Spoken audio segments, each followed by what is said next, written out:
Whether the goal is owning that first home or even a vacation getaway in a far-flung location, hopeful homeowners everywhere are questioning how much living space they really need. And when building isn't an option, turning to the real estate market can make tiny homeowning dreams come true in a big way. This is beautiful. It feels like a cottage here. It's lovely. They have great taste. If you've ever wanted to live the simple life in a tiny space, you'll be amazed. Wilderness locations, urban habitats. When buying a property under 500 square feet, ingenuity rules and freedom follows. Wow, I've never seen anything like this. Cool. That's tiny living.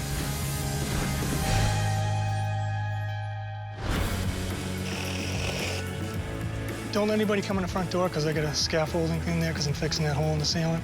Kathy, a bridal industry manager, and her partner Andy, an industrial painter, had decided they don't really need a house as big as their current 2,600 square foot home in Kennett Square, Pennsylvania. As much as I love this house, the idea of having smaller and being able to walk to town. And no projects.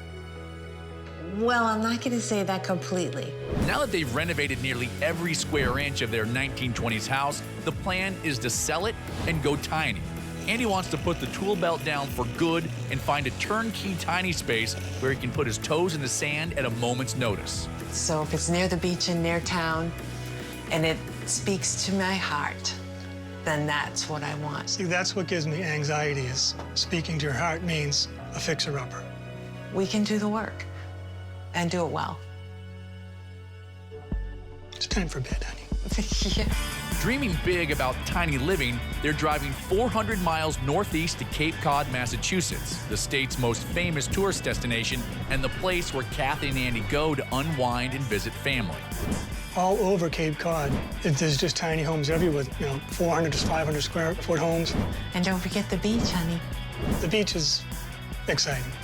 Jutting out over the eastern seaboard, Cape Cod is a hook-shaped 65-mile-long peninsula with beaches galore, stout colonial cottages, and towering lighthouses. When the Pilgrims first set foot in the New World in 1620, it was at the site of Provincetown, now an artist's colony on the northern end of the Cape. But today, Andy and Kathy are starting their hunt on the southern, more populated end of the Cape. So we know the budget's $280. We've agreed on the size, about $450. But what worries me is I know you are all about the beach. But for me, to be on the beach every minute isn't my thing. My expectations differ from Kathy's in that she's really gonna be leaning towards something closer to town, maybe a fixer-upper, and I'm not looking forward to the clashes that I know that are coming. If there's hope of finding a tiny house they can both love, with a name that's anything but tiny, local real estate broker Livia Freitas Monteforti can find it. A lot of people these days are going from the McMansion-style home to tiny home living, especially on Cape Cod. They want to be outside more than they want to be inside. Welcome to the schoolhouse. So cute. I Isn't love this? it. $80K under budget, this 19th century schoolhouse is just 2 miles from the Cape's southern port town of Hyannis and all its shopping. It's also just a half-mile walk to Mill Creek Beach.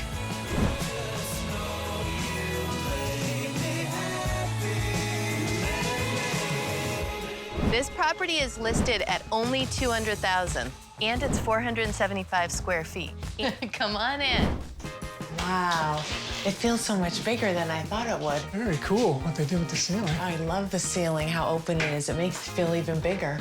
The other nice feature is the owner is selling this fully furnished. Even though this isn't a sleeper, you can get an idea about how much space you have. Where do we eat, though? Oh, Right here? that's a good point. No, there actually is not a dining room space in the home currently, but the owners have let me know that the front can be extended another 9 feet with the town. Oh, that's good news. Isn't that?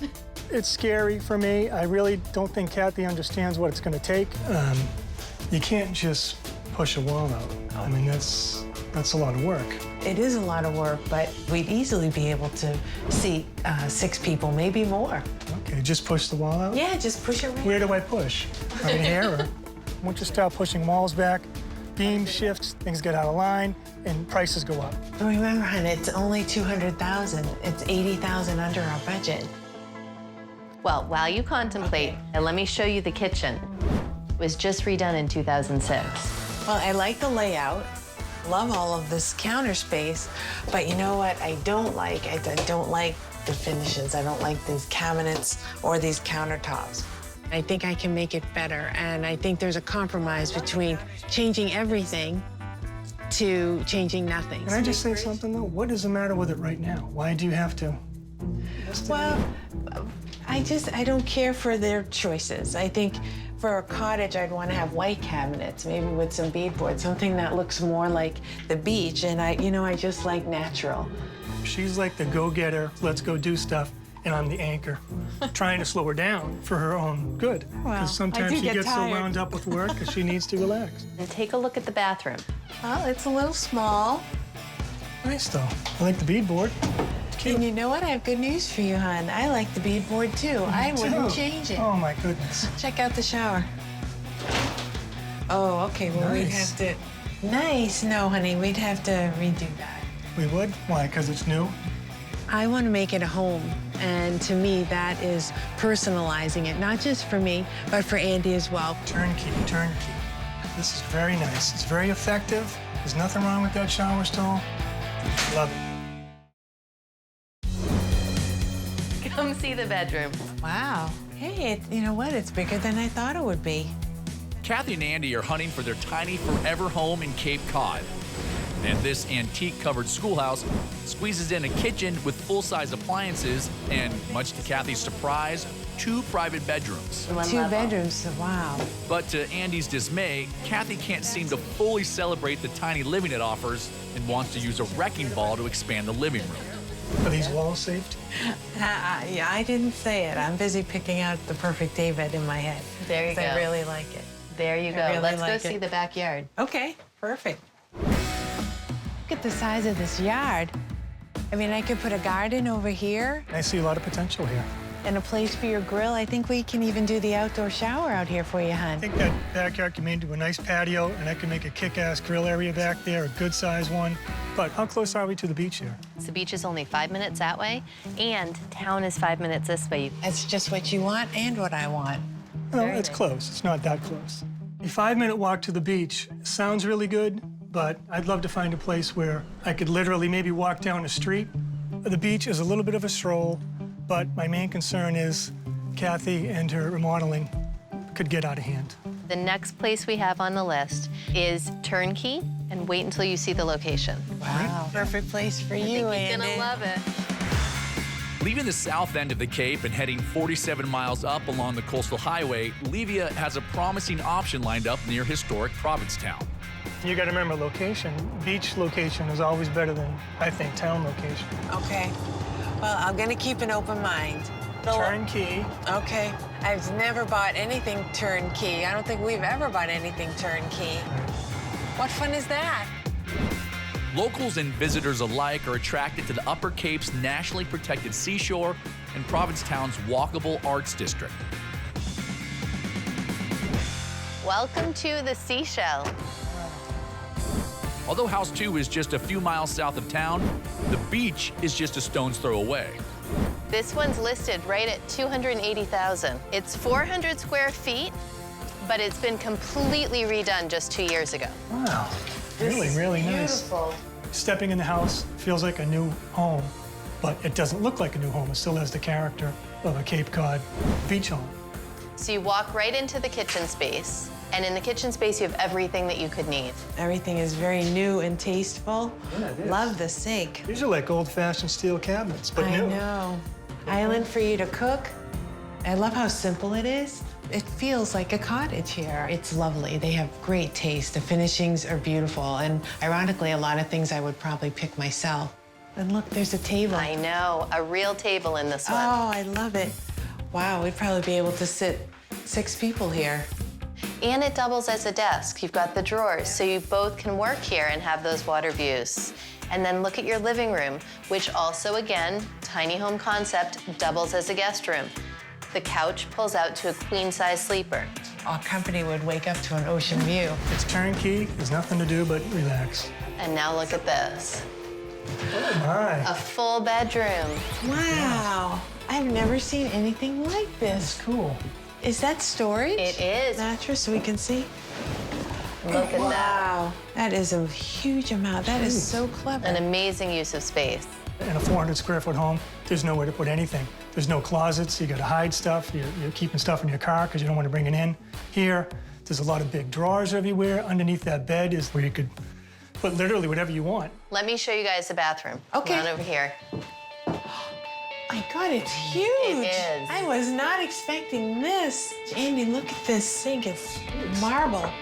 This is gorgeous.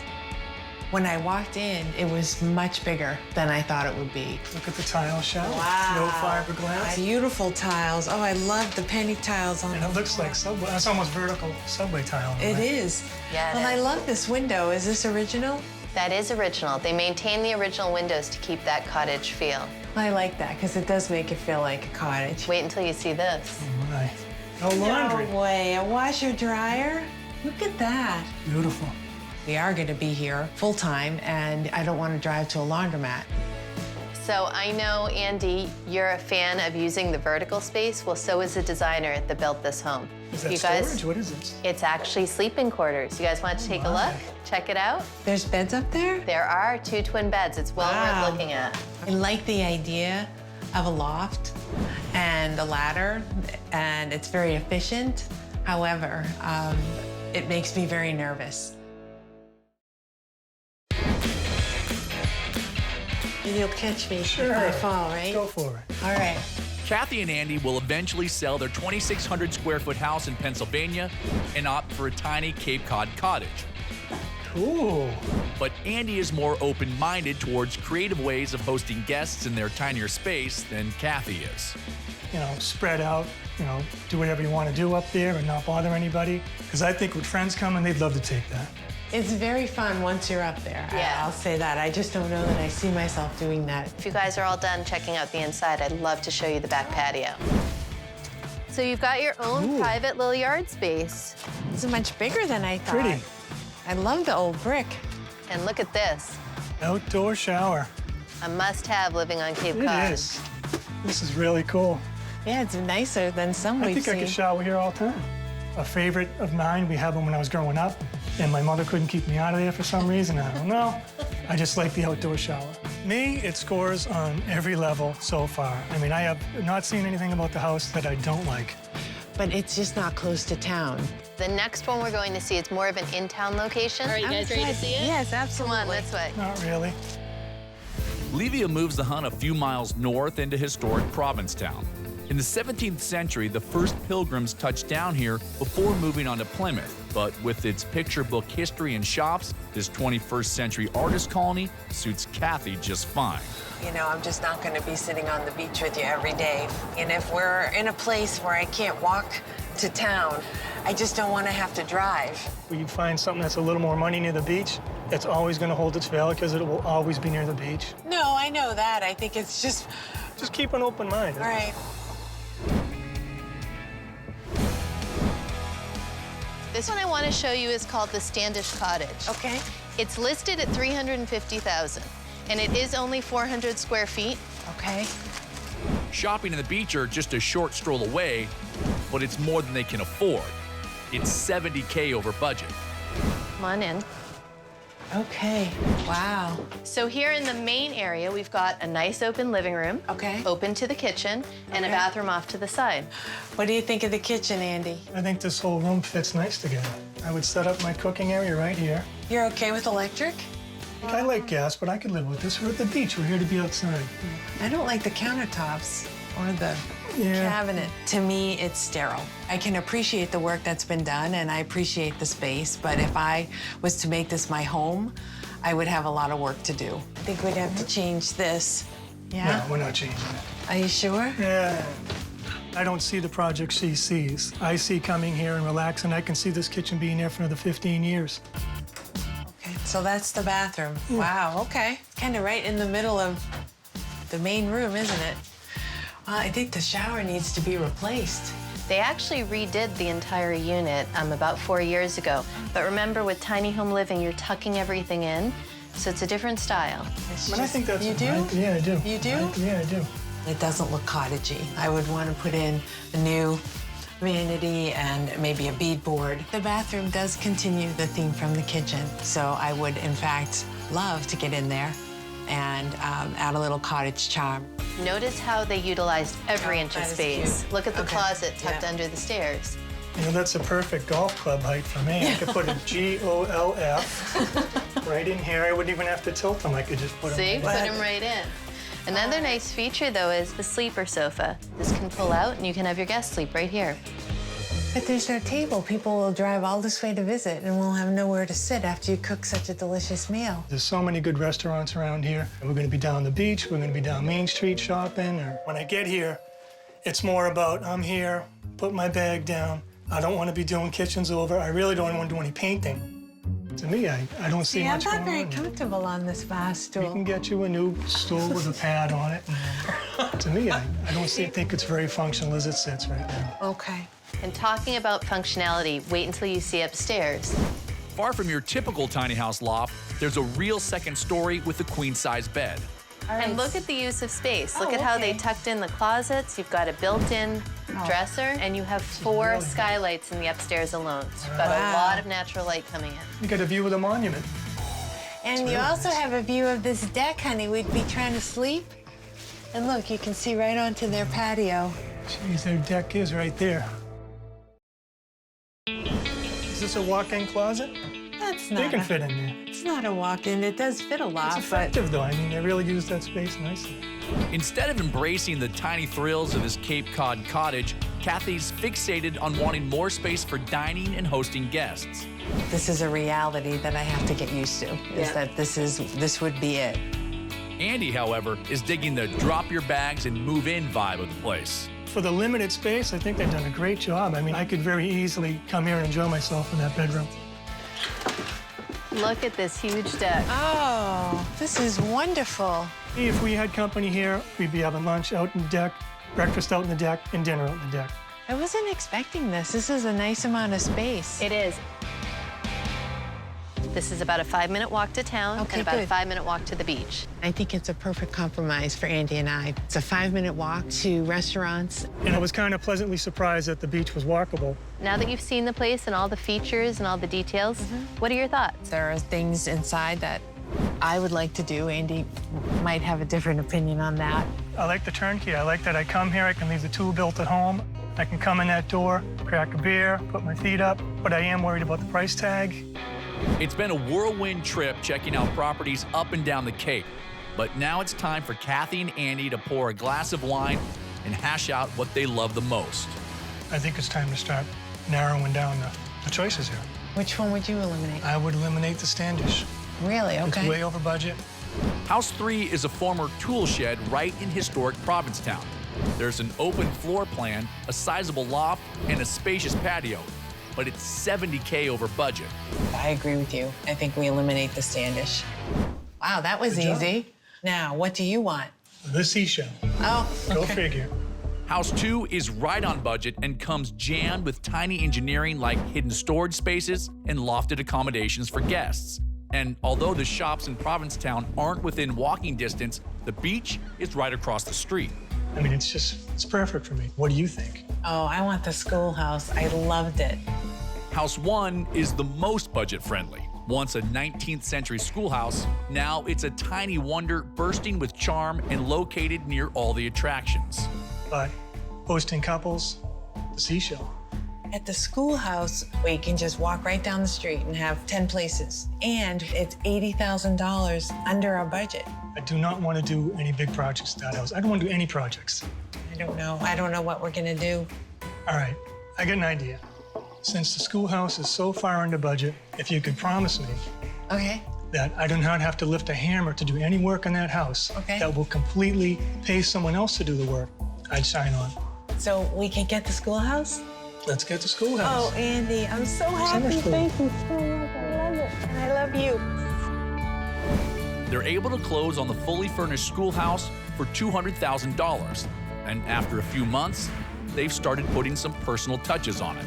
You know what? I think it'll be perfect right here. It's a great spot for it. Kathy originally wanted to upsize the living room by pushing out the front wall, but over time, Andy succeeded in staging a tiny intervention. It's really hard to rein her in sometimes, but since we've had this house, we really haven't even spoken about major changes to the house at all. It's really spacious for the two of us. Maybe a bookcase over there somewhere? Yeah, a good-sized bookcase. your TV. I've taken Andy's advice, trying to relax, and I've learned from mistakes in the past. If I go too fast, I think I know what I want, and then I find out what was there was actually okay. As a good compromise, the backyard presents a great opportunity to heighten the property's tiny appeal in all the right ways. A nice walkway, set up a cooking station for you with, I promised you, the grill of your dreams. That's in the budget.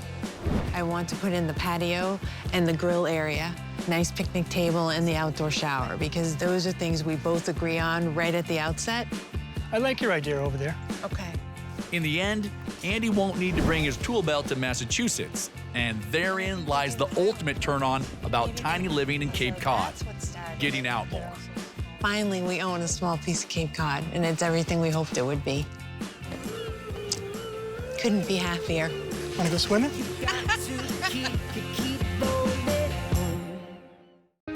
Whether the goal is owning that first home or even a vacation getaway in a far-flung location, hopeful homeowners everywhere are questioning how much living space they really need. And when building isn't an option, turning to the real estate market can make tiny homeowning dreams come true in a big way.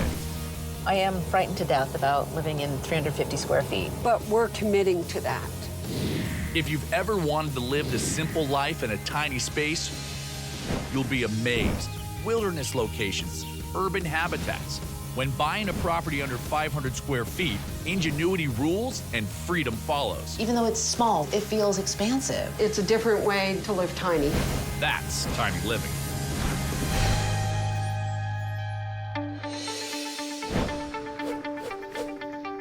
Don't move a gosh darn inch. Jack is a metal sculptor and painter in South Portland, Maine. Oh, baby. Hey, babe. Hey. How are ya? Good. Her wife, Celine, is a doctor. How was your day? Exhausting. Jack and Celine both were born and raised here in Maine. I'm a Mainer through and through. I grew up in a rural area also in central Maine. They've lived and worked outside of Maine from time to time, but now they're back to stay. There's a lot to love here. 3,500 miles of rocky coastline, quaint fishing harbors, and a proud and self-reliant way of life. Celine and I met about 12 years ago. My first impression of Jack was, oh my God. Wow. They live in a beautifully renovated 3,000 square foot home in South Portland that serves their individual needs really well. As a radiation oncologist, I'm working with people all day long. So when I come home, I need to decompress. And I come home, I'm physically exhausted. There are 3 living rooms in the house, so if Jack wants to watch TV in one place, there's always a spot for Celine to read. Scientists, artists. So why would Celine and Jack give all this up and embrace the tiny life? We need to downsize because we won't be able to maintain everything we have now. So that's where the impetus for tiny living germinated. Hey, guys.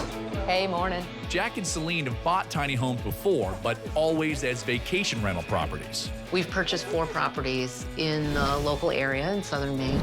We've had a really good time doing that, and we've learned a lot about how we work together, also what the market is out there for rentals. This time, they're buying a tiny home that will one day be their full-time residence. We want to make sure that the property that we're going to eventually live in, we can rent it. That has to happen. But can the scientist and the artist find one tiny home that works for both of them? Location-wise, I'm very much looking to be in the country. Jack likes the city. During her downtime, she likes to be more going out to eat, seeing friends and stuff like that. My downtime, I'm much more quiet, low-key. One thing they do agree on, it's time to get out there and look at some tiny homes. For it! Celine and Jack have set a budget of $250,000 and are targeting 350 square feet. Their first stop is 30 miles south of home in the seashore town of Kennebunk. Kennebunk and its smaller neighbor, Kennebunkport, are scenic oceanfront towns that sit on one of the only long sandy beaches in Maine. The small harbor is still an active fishing port, and you can get some amazing seafood at the dockside restaurants.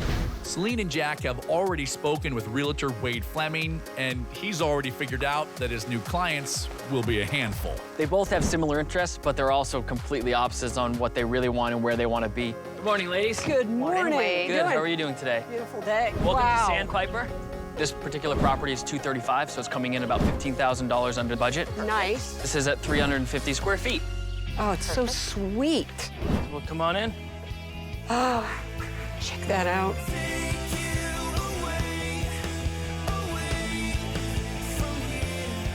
Boy, you can stand in one spot and see the whole place. Yeah. Okay. Most shocking to me, you could almost touch everything in the place by standing in the center of the room. Yeah. This is different. This would be a major, major change in our lifestyle. We're looking at going from 3,000 square feet to 350 square feet. Everything's so new and this beautiful countertop. The oven's a little small. You know, if we had any Thanksgiving here, we'd have to fry a turkey out back. I like the kitchen a lot. I think that there's plenty of workspace and that there is room to increase the workspace. A drop leaf like this for a workspace also works. We'd have to utilize every bit of space. How do we live in this space? How do we go from 3,000 square feet to 300 square feet? You definitely get a different table. I think something smaller. I think that Yeah. smaller scale would probably not feel like it's taking up so much room. Yeah. I think that's one of the tricks to smaller spaces and tiny living. They did build some built-in storage here underneath this if you lift it up. Oh, that's sweet. Oh, very nice. Very Yeah. ship-like. But you could maximize your storage by putting drawers underneath this bed. I don't think they did that. This must be a queen. Yeah, this is the queen-size bed here. The way that they have it situated, it seems that it sort of overwhelms the space a bit. And also, if you slide that door there to the right open, they'll give you a larger closet back there for hanging pieces as well. Does that go in a little bit? It goes, Oh, it does. Yeah, all the way in. All right, close the door. Close the door. Don't close it. I don't think the closet is adequate space for me. For me. There's the additional space up here that they're not really using that you could either make it for storage space or make it a lofted bed. It would be very simple to make a ladder that comes down but also goes up. Right. Oh, it could You be know, on a like pulley. a pulley. Yeah. That would be awesome. What I think that we need to think about is us in this space. 3 steps later, in the kitchen. There are some advantages here. Definite but advantages. Say I'm cooking fish or something like that, the whole place is gonna smell like fish. The physical proximity, you just physically cannot get away from each other in a tiny house like this. For as small of a space it is, the bathroom is really large. Oh, wow. Wow, doors. it really is. Jack and Celine are looking for a tiny home that they can rent out in the short term and eventually move into full-time when they're ready to downsize. Both of us could be in here at the same time. Yeah, it gives you additional storage there for Yeah. linens and stuff as well. And Yeah, I like this cabinet here. Storage for shoes. And it's got a window, always nice. It's nice, but it's pretty big for this house. I like the bathroom. I thought that it was fine. I wouldn't touch that. I wouldn't. Oh, this is nice. Love the back patio. It doubles our space. Bigger than I thought. Huge. The patio has lots of seating and room for outdoor cooking, and Jack's creativity is already buzzing. You know what I'm thinking here is we could do a really nice fire pit, a gas fire pit. Putting in a fire pit would be phenomenal back here. It would extend the season. And I think the outside, whether you have a large deck or a patio or a big lawn, is gonna be something that we really need to consider. now that you ladies have had an opportunity to see this place, what are your thoughts? Well, I really like it. Love the location, love being close to the water, in sort of a rural, country-ish setting. Not as charming as I'd like. It's cute. It's cute. Okay. Definitely cute. Jack, what do you think about it? As a rental, it's a great rental. It doesn't feel right. It's beautiful and it's sweet, but it just doesn't feel right. Sounds like you really kind of want to be back closer to the city. I and do. Close proximity. Well, I do have another place that we can actually look at that's closer in the city if you guys are interested. Absolutely. Being in the country, not the place for me. One of Kennebunk's biggest antique shops is just across the street, and Jack can't leave the neighborhood without checking it out. We really need to think small. Jack starts imagining how decorating for 350 square feet is different than for 3,000. If you have stripes, going, you know, into the sofa. Yeah, You're gonna yeah. get a little bit more, it's gonna make it feel a little larger. Larger. What did you like about this last house we saw?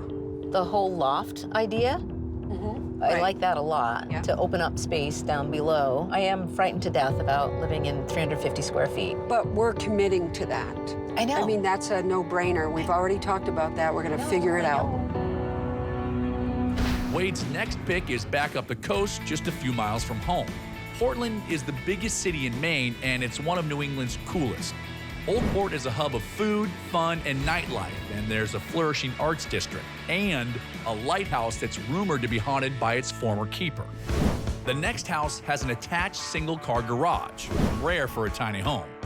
Welcome to the brick bungalow here, 630 square feet. It's currently a little bit over your budget at $350,000. That's not a little over. That's not a little. I think once you Quite get a bit. inside, you'll understand where they put their money. Ooh. Okay. So you enter into a nice Four Seasons porch area here. It's really comfortable. Just that little space is so inviting. Oh, wow. Wow. This is beautiful. This is a small house, okay, and Yeah. I like that. It's charming. It's different. It's very different from where we just were. I like the living room a lot. They've done a really nice job of creating a very separate space. The brick bungalow also has the advantage of being sold fully furnished. Even though it's small, we're in a small house, it feels expansive. It's a different way to live tiny in a house like this than what we saw before at Sandpiper. This space, it feels like it would be an easier transition of living in a tiny space and not be on top of each other. I like the knee walls that they put in here. Yeah, this wood was actually reclaimed from this when they renovated. This really separates for a small space. Putting in something as simple as this, these must be original. Yep, they've kept the original built-ins in here as well as in the kitchen. It's a comfortable house for me. But don't forget, budget, okay? We're on a budget. Sandpiper, under budget. This place, way over budget. Well, you're right. I think once you guys kind of come through and see the kitchen and the rest of what this house has to offer, may change your thoughts. Doesn't change the budget, Wayne. This is beautiful. Beautiful. It's got a lot of space. It really does. There's a lot of cabinet space for here. I love the reclaimed wood up here, that little wine rack. Check out this fridge, Jack. I know, it's nice. Yeah, Nice and it's small. It's a bit bigger though than Yeah. Sandpiper. Yeah, it's about a foot taller, so. I love the kitchen. It's full of sun. Everything is just exactly the way that I would put something. But I don't know that it's not truly tiny. I'm not sure that we're achieving our goal here. If you come this way, you'll actually come through the bathroom, which they've done a complete renovation to this as well. Love Again, see where the money went. Jack and Celine are making their way through a brick home in South Portland, Maine. But at 630 square feet, it's really not that tiny, and it's $100K over budget. Love the bathroom. Everything you need, it's perfect size. You don't need a bathroom any bigger than that. Ooh, this is sweet. For a small room, it Yeah, feels like you can breathe. Yeah. Nice. What's this? So that's one of the original doors that was here on the property as well that they reclaimed to use as a headboard. Oh, that's awesome. What's this, a closet? Nope, that's actually, those are stairs that lead up to the loft space. Oh, nice. Oh, this is really great. You could make pretty much an extra bedroom up here. We would have to invest more, and we're already over budget. Upstairs, while I do think that it's a very cool feature, it just means more money out the door, too. Well, all right, we'll talk. Okay, okay. Oh my God, look at this. Provides a little bit of extra space for you, right? Oh, beautiful. The dogs would love the yard, but the vibe here is suburban, not exactly the country oasis Celine is after. I do have a little bit of a concern, though. Is it tiny? Oh, that's a good question. My whole concept of what is tiny is completely up in the air now. What are your thoughts on the property? Location is perfect for me. It's in the city, it's close to several restaurants, and you come in the house and you go, whoa. It's still not quite as charming as I was looking for. It's suburbia instead of the country. The kitchen's great, gotta say. It's outside our budget. You know, do you have anything else for us? I do. I have one other property in Kennebunkport, which is going to give you a little bit more of that country feel and that charm. It's not really in the city. I know that's what you were looking for, Jack, but let's go check it out. Celine, I love this house. I love I it. knew you would. I knew you would. Well, it's like you No, go I- in and it's, It's wow. got- it's got a lot of great features to it. No, I can see The just- neighbors are kind of close, Well, though. they are. Don't you think? But it's in the city. Oh, that's for sale. Okay. Did you see that? That's tiny. Oh, that was tiny. That was a tiny Really good. tear down. That's what that was. The third property is in a community of tiny cottages called Cabot Cove that dates back to the 1950s. This one's currently listed at $319,000. It's 285 square feet, so it's definitely the smallest one that I've shown you. Is the size of my pickup. It's truly tiny. Wow.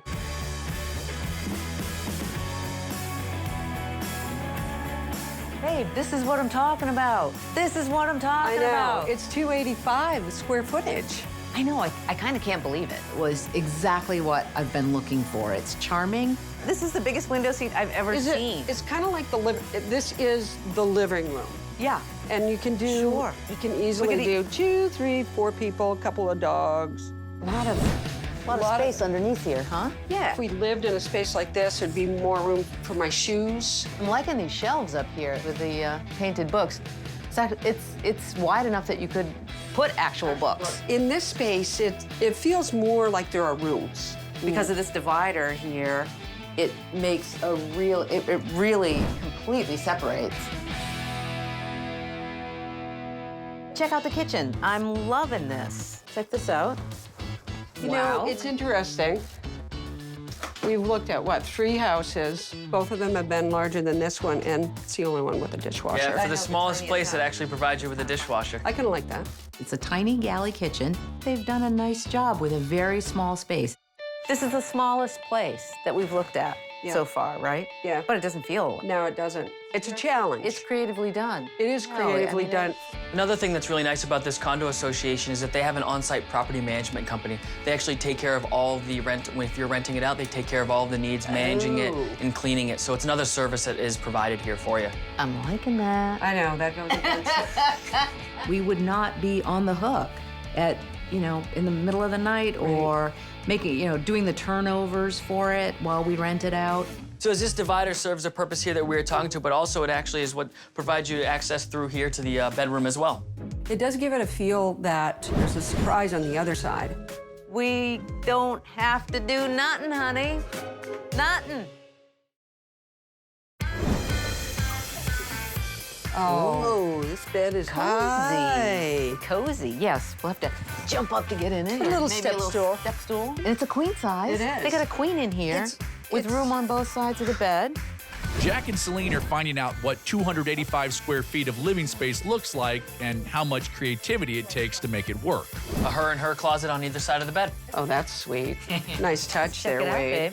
It's plenty deep. Yeah, that's nice. It's a lovely room. It's very cozy. In the bathroom. Love this on the floor, huh?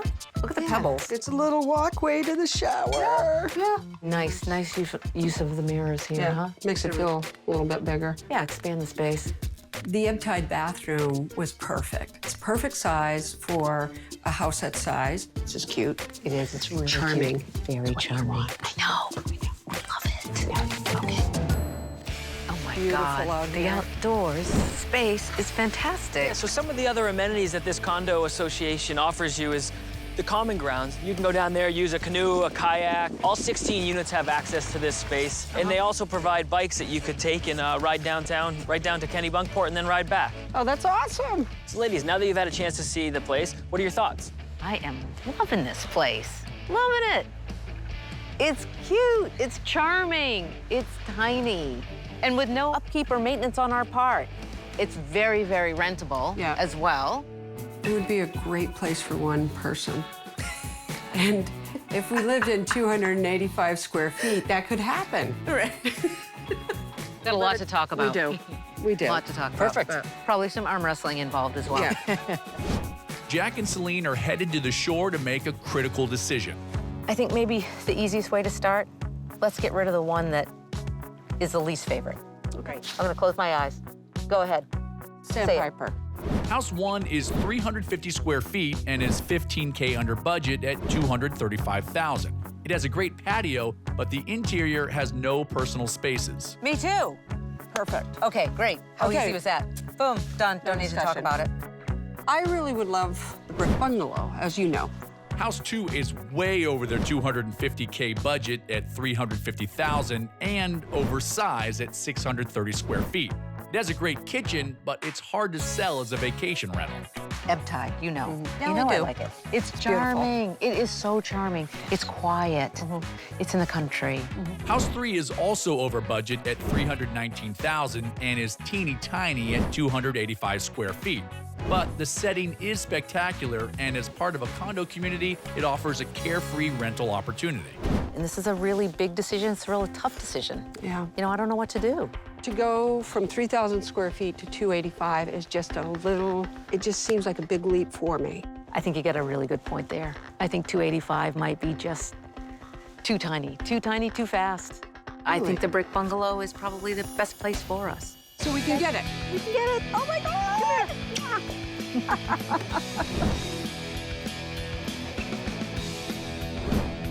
Jack and Celine play hardball and get the brick bungalow for a reduced price of $325,000, which is still $75K over their budget. 2 months later, they're all decorated and have begun spending weekends here to try out the tiny life until summer rental season starts up. I love it. It's worked out well and far beyond my wildest dreams. Once we put our artwork in here and some of my own creations, it just fits. Because they went over budget on the purchase, they're holding off on the attic renovation for now. I think that we can do it, you know, a little bit at a time because there's no rush. Turn it into a nice little reading nook. Where did you find this recipe? It was in paper. The nice thing about going tiny is that you have fewer distractions. And with fewer distractions, you have more time to spend together, which is nice. She's a brick house. I think by going tiny, we've been able to get out of the house and just enjoy this beautiful state. I'll never get sick of this view. This particular outdoor spot has a special magnetism for Celine and Jack. Was it this cold when we got married here? You know, it was colder. Started out as a rainy, crappy day, but Yeah. sun came out just in time. Saying our vows down here on this Right here. on the platform. Do you remember your vows? I do not remember my vows. Come on, boys. Come on. Oh, babe, I love you. Love you too. If we lived in the city, we would be looking at tall buildings. Angela and Anthony are itching to move into the heart of Boston. It's the city. Yeah, that's awesome. They're hoping to kick off the sleepy doldrums of the suburbs and find themselves their own tiny space. Oh, wow. Look at that. Matt's house right there. This is awesome. But with completely different takes on style, Like this couch. It's not really my style. You don't like the carpet in here?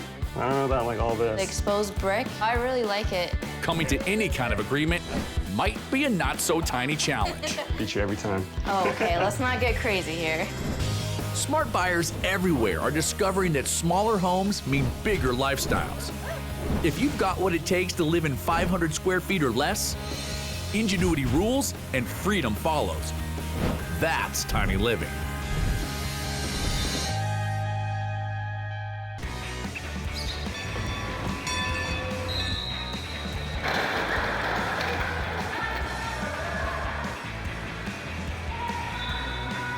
Roller derby queen Angela and her biggest fan Anthony have a marriage that's full of young love, but also brimming with competition.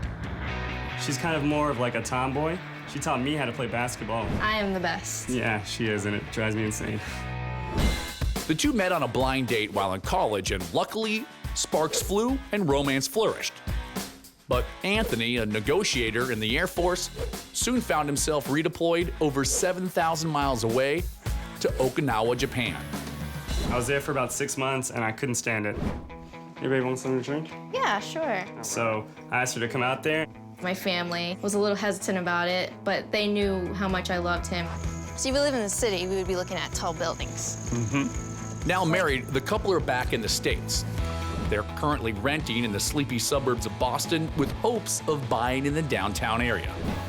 Kobe, what do you want to do in the city today? You know what he wants to do? He just wants to run all over the place. We're looking for a place that's right in the heart of the city, honestly reminds me of being in Okinawa. Like, everything was right at our fingertips. If we lived in the city, Be able to do the same thing. exactly. The largest city in New England, Boston is teeming with American history. Home to our nation's first public park, lighthouse, and state constitution. The city is made up of 23 designated neighborhoods, from the Back Bay skyscrapers to the South End's historic district. And with one of the nation's highest costs of living, finding an affordable home in the heart of downtown might prove difficult, according to real estate agent Chris Mayer. All right, I'll see you in a minute. For a $500,000 place inside of Boston, you're gonna have to go tiny. Kobe, you're in the city. We want to be close to everything, and we know that we're gonna have to compromise space to get that. Now is a perfect time to go tiny because we don't have kids, we just have Kobe, so we don't really need too much space. And while they're definitely in agreement on going tiny, the style of their new tiny home is still uncertain. What I'm looking for in a tiny home is definitely something that's homey, nice and cozy. And what I'm looking for is more edgy, modern, different. It's nice in the city, huh, babe? Yeah, I love it. So we gotta get a plan if we want to live out here. What is our budget? I think we should set it about 400,000. I'm thinking around 600 square feet. Yeah, I think that'll give enough room. You ready to do this? I'm so excited. All right. We usually have some kind of competition, settles the score. So I usually win. I'd say it's like 50-50. Anthony and Angela's first destination takes them to the South End neighborhood, right in the heart of Boston. All right, guys, this property is called the Lux.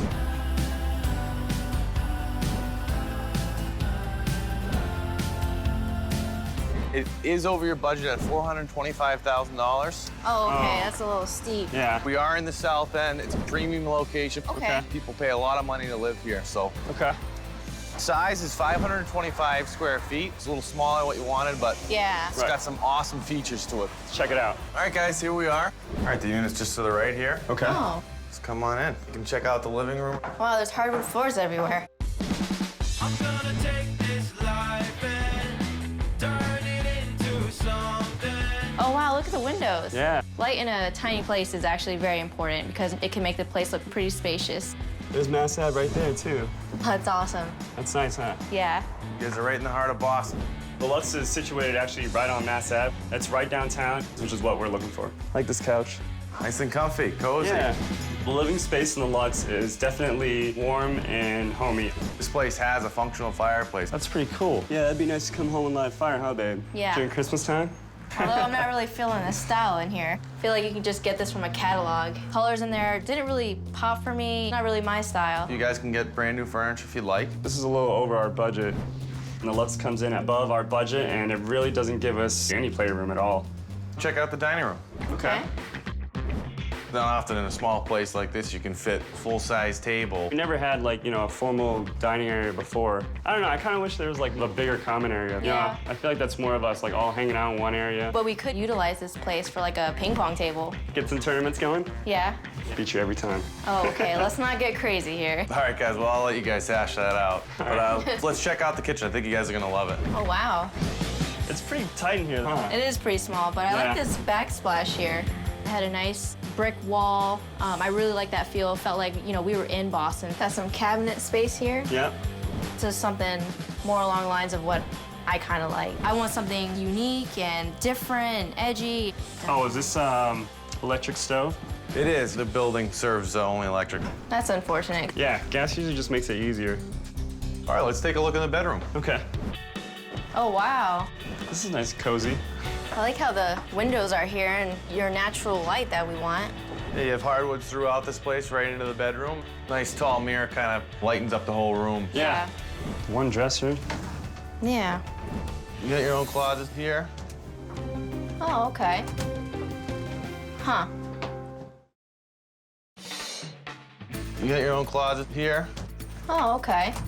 Tiny house hunters Anthony and Angela are looking for a new home that places them in the thick of Boston's downtown scene. Huh. It'd be pretty tight. Besides the one closet, it doesn't really have too much storage in there. Yeah, we definitely have to be creative on where we put everything. It would be a challenge coming in here with the stuff we do have. Maybe we could raise the bed, throw some stuff under there. Yeah, that's true. So that's another option. We'd have to definitely come up with some creative solutions, which is what we expect from to going tiny. All right, guys, well, let's take a look in the bathroom. Oh, wow. Wow, look at that, huh? Look at this natural light coming in. This is what I wanted. It was a window in the bathroom. It had the windows in there, it had the light. That's exactly what I was looking for. And it's a nice sized tub too, being in a tiny place. A small sink, small counter space. I don't know if it'll fit all my stuff that I use in the morning. There wasn't a ton of counter space, but you know, the light does make up for that. The common area is just around to the right. Okay. Oh, wow. This is All right, nice. guys, here's your outdoor space. Yeah, wow, this is really nice out here. Yeah, you get a table here, you have a grill. Very unique to be in downtown and have this wide open space. What are your reactions? I didn't really like the style of the place, a little cookie cutters. Not really a fan of that. Well, I definitely like how we're right on Mass Ave, you're right in the thick of it. I don't like how we're over budget. What did you think about the looks? So it was $25,000 over budget, though. Right, That's yeah. something to think about. It's kind of fancy for us. It's definitely right in the heart of the city. Yeah. I like how there was a window in every room. I didn't really feel like there's storage for, like, I mean, anything really, but we are looking to go tiny, so we're gonna have to make some sacrifices there. One of these sacrifices may be location, as Chris brings them next to a converted factory in East Boston, across the harbor from the downtown area. All right, guys, the property we're coming up to is the Modern.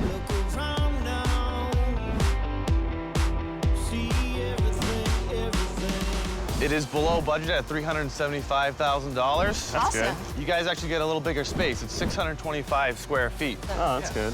We're not in the heart of Boston. We're in East Boston right now, close to the airport. You get a little bit of better value. Awesome. So check it out.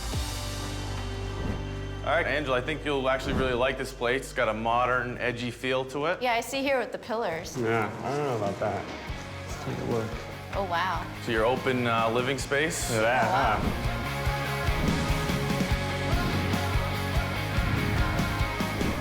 It's beautiful. Look at all this light. The windows and the light are just amazing here. It lights up the whole place. You can save on electricity, I feel like. We're not gonna have to turn on all the lights, and then you can open the windows. Oh, you can see the city from here. Yeah, but we're not actually in the city. We're looking at being right downtown, in the heart of the city, coming from the suburbs. This location is a little bit further away. We can't walk out of our place and go right into a bar, which is That's what I true. like being in the city. Is there like any kind of public transportation around here? There's one T-stop's a 4-minute walk, and then you can head right into the city. It's 2 stops away. I like the whole feel of it. Like, this is something that I've been looking for. It's like edgy, modern. Yeah, there's a lot of exposed concrete. The living space in the Modern is definitely more industrial. I don't really like the style of it. I don't know about like all this. The exposed brick, but that's like a good feature, I feel like. There's things we can do to make it cozy and, you know, homey and what you want. Let's head into the kitchen area. I like this table. The kitchen in the Modern is beautiful. It has a nice blue backsplash, a nice sink. It was deep. There's a dishwasher. Gas stove burner here, and Perfect. It's gas, which is always good.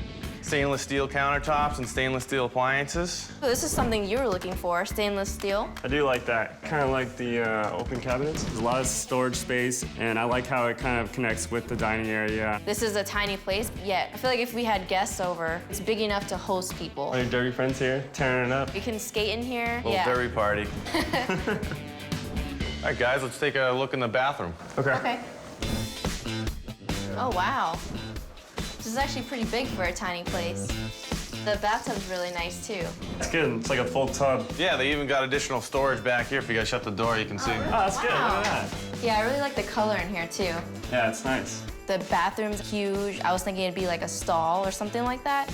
I definitely like how open it is. If both of us want to get ready, I think we have plenty of space to do that. All right, guys, well, let's check out the bedroom. Okay. Got the exposed columns going up. It's a little low. And they got All this thing right dipping here, over too. here. I can see myself waking up in the middle of the night and bumping my head. It's a little low. Kind of scary. Space number 2 gives Angela and Anthony a well-lit place that's coming in with a low price, but an even lower ceiling. Loft area is pretty low. I don't really like that. At least we fit under here. I'm a little taller than you guys, because this doesn't really work out for me. Yeah, I agree. It's pretty low. I can see how that could be a pain. Yeah, you gotta be careful in the mornings though when you get up. Yeah, that's true. I can see myself waking up in the middle of the night and bumping my head which wouldn't be fun. I'll probably sleep on that side anyways. Yeah. Even on the side that I said that I could be sleeping on, I would still have to hunch over as well. All right, guys, well, I have one last area to show you. So here's your roof deck view. Oh, okay. So the big surprise that Chris showed us was that we actually have access to the rooftop. Oh, wow. Downtown Boston. It's the city. We had views of the city. It took us by surprise. But we have to make a trek into the city, which is one of the downfalls of this place. Wow, it's like a painting. Only feels a little closer, though, huh? I liked how the other place we can just walk out and we were in the thick of it, you know? So I've showed you the entire property. What are your thoughts? The style, it was more of what I was looking for, modern, sleek, edgy. It's a small place, but with the big windows, it just made it seem like it was bigger. So what'd you think of the modern? There's so many good things to say about that place. So what'd you think about, like, the upstairs bedroom? I really liked it. Yeah. But then again, my head wasn't hitting the ceiling. I didn't like how there's, like, that exposed cement and everything. That's like the Boston style, which is why I loved it. But that's the thing, that's not in Boston. I mean, we're closer to T, yeah, but we can't walk out our door and, you know, jump into a bar. After looking at the place, I don't know, if that's gonna deter me away from wanting to get a place like that. Chris returns Angela and Anthony to Boston's South End with an eye towards a more modern style. All right, guys, this property is the condo.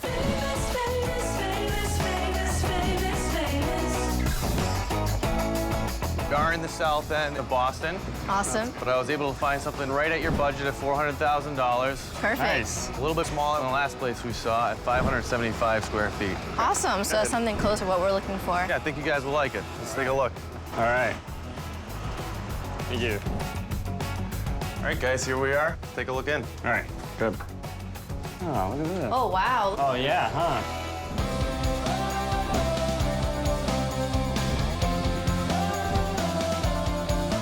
Got a nice open concept feel to it. It's nice and cozy. Right when I walked in there, I saw that awesome furniture. I like how warm it felt. Check this out. You guys wanted some natural light, so. Yeah. Oh, look at that, huh, babe? This is nice. Yeah, street's right there. Just wish it wasn't facing that building right there, but. Yeah. I still like it, though. I was able to sit down on the couch, get really comfortable. I mean, it really, really felt at home. I'm, like, buried into it. It's nice and comfy. The color schemes of the walls, the design of the whole place, I don't really like that. Not really sold on that. I actually like the carpet, too. I'm not really a big fan of the carpet. Really? Yeah. It makes it feel like a home, though, you know? Not a fan of it, but this guy here. Yes. Yeah, I like this desk here, too. It's like a nice little office area, huh? Yeah, this right is really in front nice. of the windows. You can come home from work and Yep. work on more work. I know, right? That's perfect. All right, guys, let's check out the kitchen area. Okay. Wow, the kitchen feels kind of big. And I think we can both be in here in the mornings and do what we have to do. Well, the kitchen has enough cabinet space, at least for us. We don't have a lot of stuff. Yeah, it does have a lot. You got a full-size stove, fridge, and a full-size dishwasher. We were looking for a gas stove. These standard countertops? Yep, standard countertops. Kind of wish it was a different material. That's all right. Yeah, more like, maybe like your stainless steel, something that you've wanted. You guys do have some additional pantry space right in here. Oh, Okay. nice. I like that. I can put my derby gear in there. So he surfs and I play roller derby, so having all that storage is perfect for both of us. All right, let's check out the bedroom. All right. Go ahead. Oh, Like the wow. accent wall, huh? This is nice. Yeah, look at that. Oh, we got some closet space. You got 2 closets on this wall, plenty of space for your stuff, and you guys get some really nice light in here as well. Like this little area over here, huh, babe? Yeah. Oh, I feel like I just take a nap here right now. This is more of like your feel, cozy.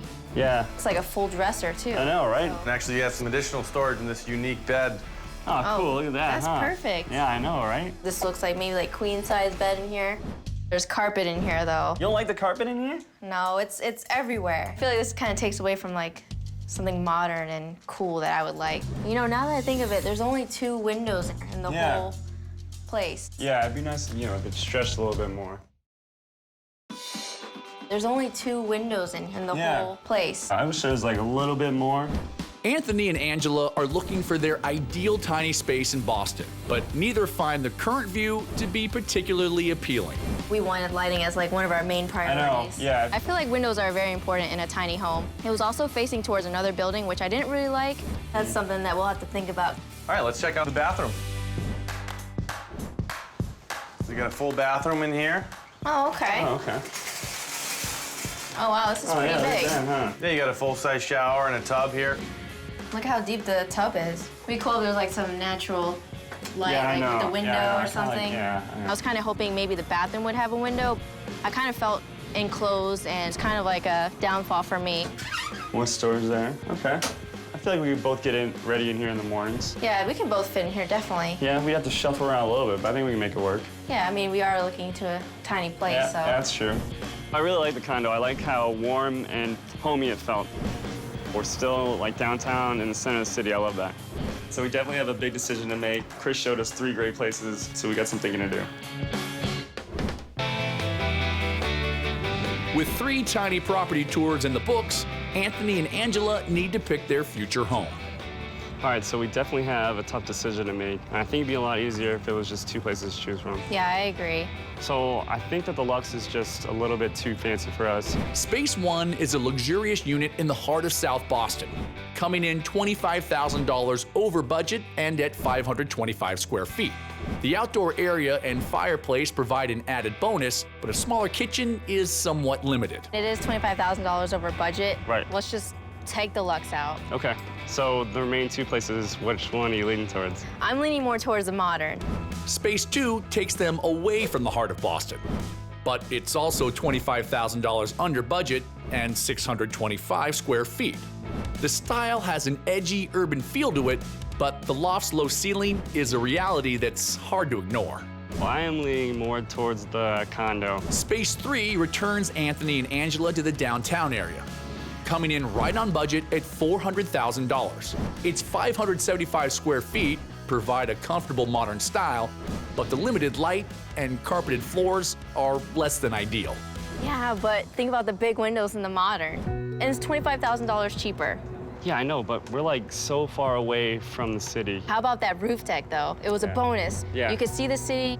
We're in the city in the condo, you know? We're like living it. Why view it when you can live it? Yeah, but I didn't really like the carpet in there. It was everywhere. But the modern, with all the exposed cement, doesn't make me feel like it's a home. But I promise you that I can make the modern a home for us. Well, as long as you think you can make it a home, then I think we should go with the modern. Are you serious? Yes. Ah, Really? yes. I guess we better go call Chris. Yeah, let's go call. God, I'm so excited. Was this crazy? Just made the biggest decision of our lives. I know. 2 months later, Anthony and Angela have left the suburbs behind and embraced life much closer to the big city. This place isn't directly in the heart of Boston like I wanted, but we were able to compromise and take the T, so it is only 2 stops. Take Kobe out next time. Yeah, we can. So we saved 25 grand, so we're able to explore the city and kind of splurge a little bit. So it's been fun. Yeah, let's go get some drinks. We're part of the city now. I love it, and we're definitely gonna take full advantage of it. I like this place. Like the exposed beans. You want to buy a bar now? I'm just kidding. Bottoms up, we're out of the suburbs. I know, right? Pizza party. Look who it is. So what do you guys think of our lovely new place? It's unbelievable. I love it. With me putting the couch closer to the TV, just scooting everything in kind of made it feel like cozy and warm with what he wanted. Yeah, you really made it homey. She was able to do it. This is the pillow that I chose. Yeah, she chose that one, and I chose that one. So we always see which one people would like more. I think I'm in the lead, though. Going tiny was the best thing we could have ever It done. makes us a lot more conscious about what we have, and it just makes our lives a lot easier. You like that this one's better? one? Okay. Okay. What are you guys? I choose Kobe.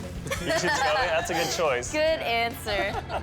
Tiny living is awesome for young couples. They're in the moment. They love being out there. They love going around, seeing the world. And it's just a lot easier if you're living tiny.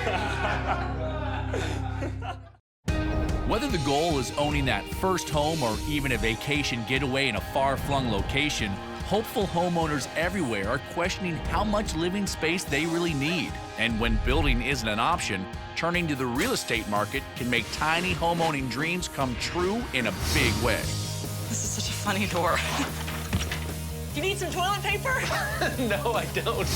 If you've ever wanted to live the simple life in a tiny space, you'll be amazed. Wilderness locations, urban habitats. When buying a property under 500 square feet, ingenuity rules and freedom follows. Oh, this is so neat. It's climbing up the bookshelf. That's tiny living.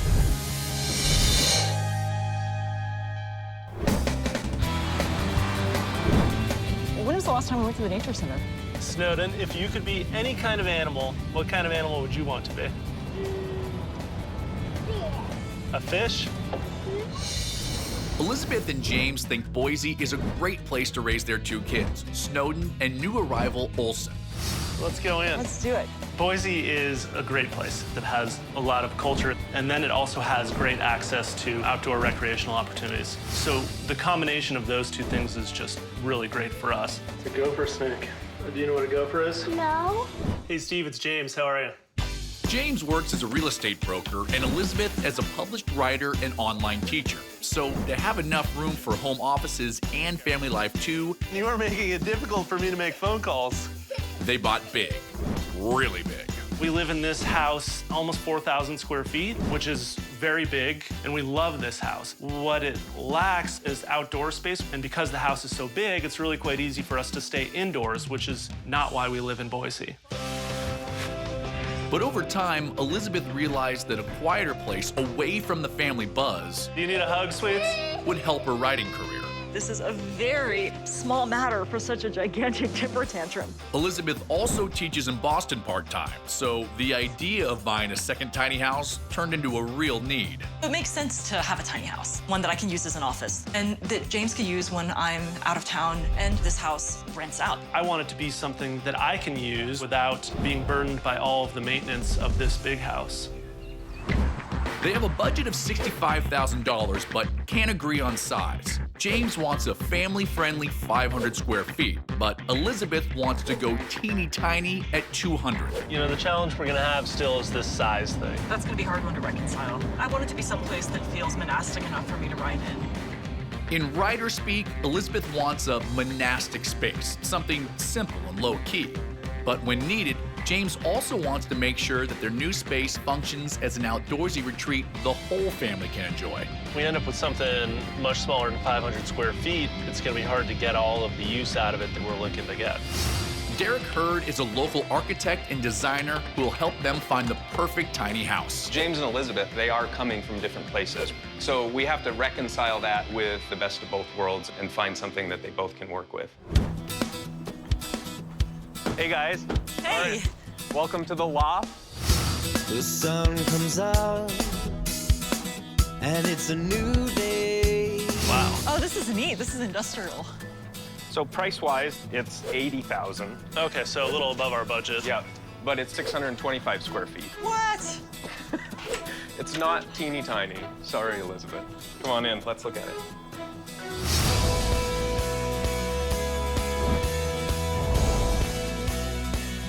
So as you can see, big open space. So this was originally a 2-car garage, and they've converted it into this living space. This is the garage wall with the corrugated steel on the outside. Feels a little cold from the outside, but this beam up here really does soften it up and make it feel a little warmer. I love the style, Yeah. but it still feels very big.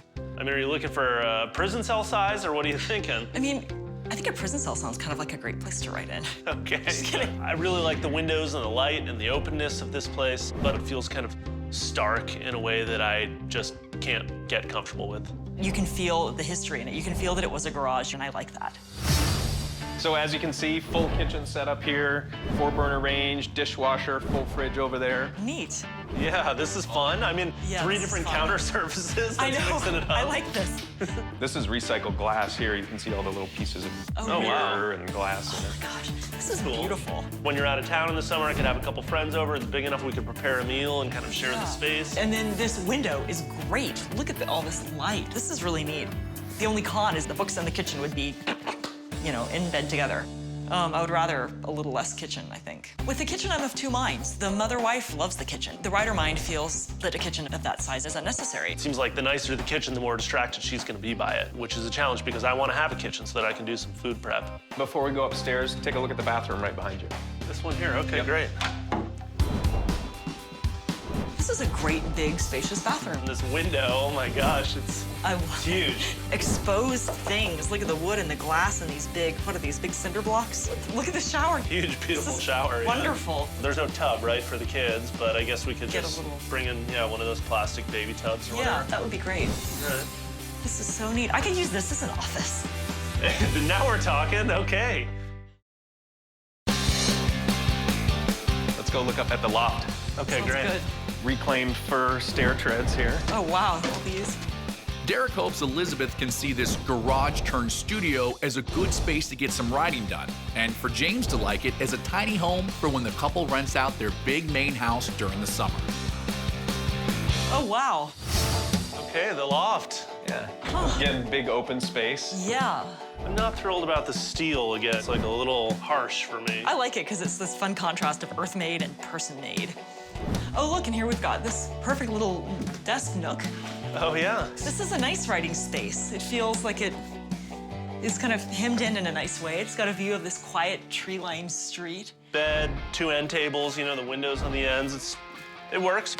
What about bumping your head on this? Yeah, I mean, the bed's a little cramped. I got about, you know, maybe 2 steps. As you get older, though, you can get further into the corners. I like the open sleeping, but what will we do with the kids? Well, I mean, I think we got room for, you know, a crib and a little bed up here. What if someone sleepwalks? You know, the bigger question is, okay, when the kids get older, then what? How does this work? Yeah, they're not going to want to sleep in the same room with us when they're 6 and 9. I think that the loft could work. I liked that it had that little perfect replaced nook for a desk with a window looking over the neighborhood. It was really encouraging that, hey, maybe this is going to work for her. So here's the outdoor space that we came through on the way in. And is this the whole outdoor space? This is it, low maintenance. I mean, we might as well be inside. This is a little bit how it feels, right? Yeah. So at least it's a nice place to have dinner out here. Yeah, we would definitely eat out here. But overall, what do you guys think of the loft? I think it's big, it's open. I like the full kitchen. Style-wise, it's like a little cold, industrial, not really what I'm after. I love the style. I love the natural wood and the metal and the industrial feel of it. And I feel like that little desk area would work, but I still think it's bigger than I want. I have a property that I think is going to fit the bill. Oh, good. What did you think of the style? It does have these neat touches, like the bathroom rocks. Yeah, that bathroom was so much fun. And the windows throughout the loft just put so much light in there. I agree. I loved the light. The light and the materials were so neat. But it doesn't have an outdoor space that fits our criteria. You know, it has that neat little patio, but there's nothing green. For house 2, Derek lines up a smaller space with a creative studio vibe and some more yardage. So come on up. This one's called the cottage. Comes in at 200 square feet. It's 10 by 20. Oh my gosh. That's so tiny, Derek. I love the grass here, though. This is beautiful. Yeah. Price-wise, it's $70,000. So a little over budget. Oh, it is wonderful.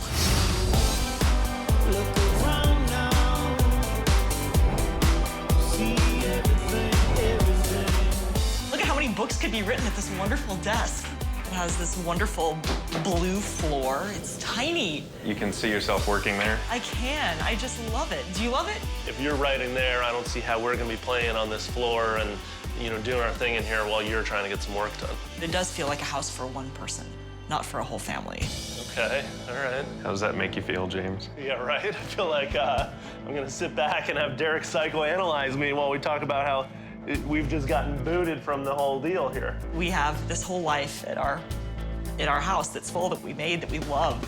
And then this is a place for a separate section of that life that doesn't really have room in the other place. When you first walk in, the first thing you see is desk. And that is wonderful. It's like the walls are all right there. There's just not a lot of space for me or for the kids. So there is more to this writing shed than just writing. Let's look at the kitchen. Okay. Lots of counter space. Yeah, I like that. I mean, I could, you know, definitely plenty of space for making food on the counters. I don't see a stove. Yep, no. Hot plate and then convection oven above on the left. And these are pull-out drawer, fridge and freezer. Got it. All right. So not huge, but big enough, I guess. Yeah, enough for a week.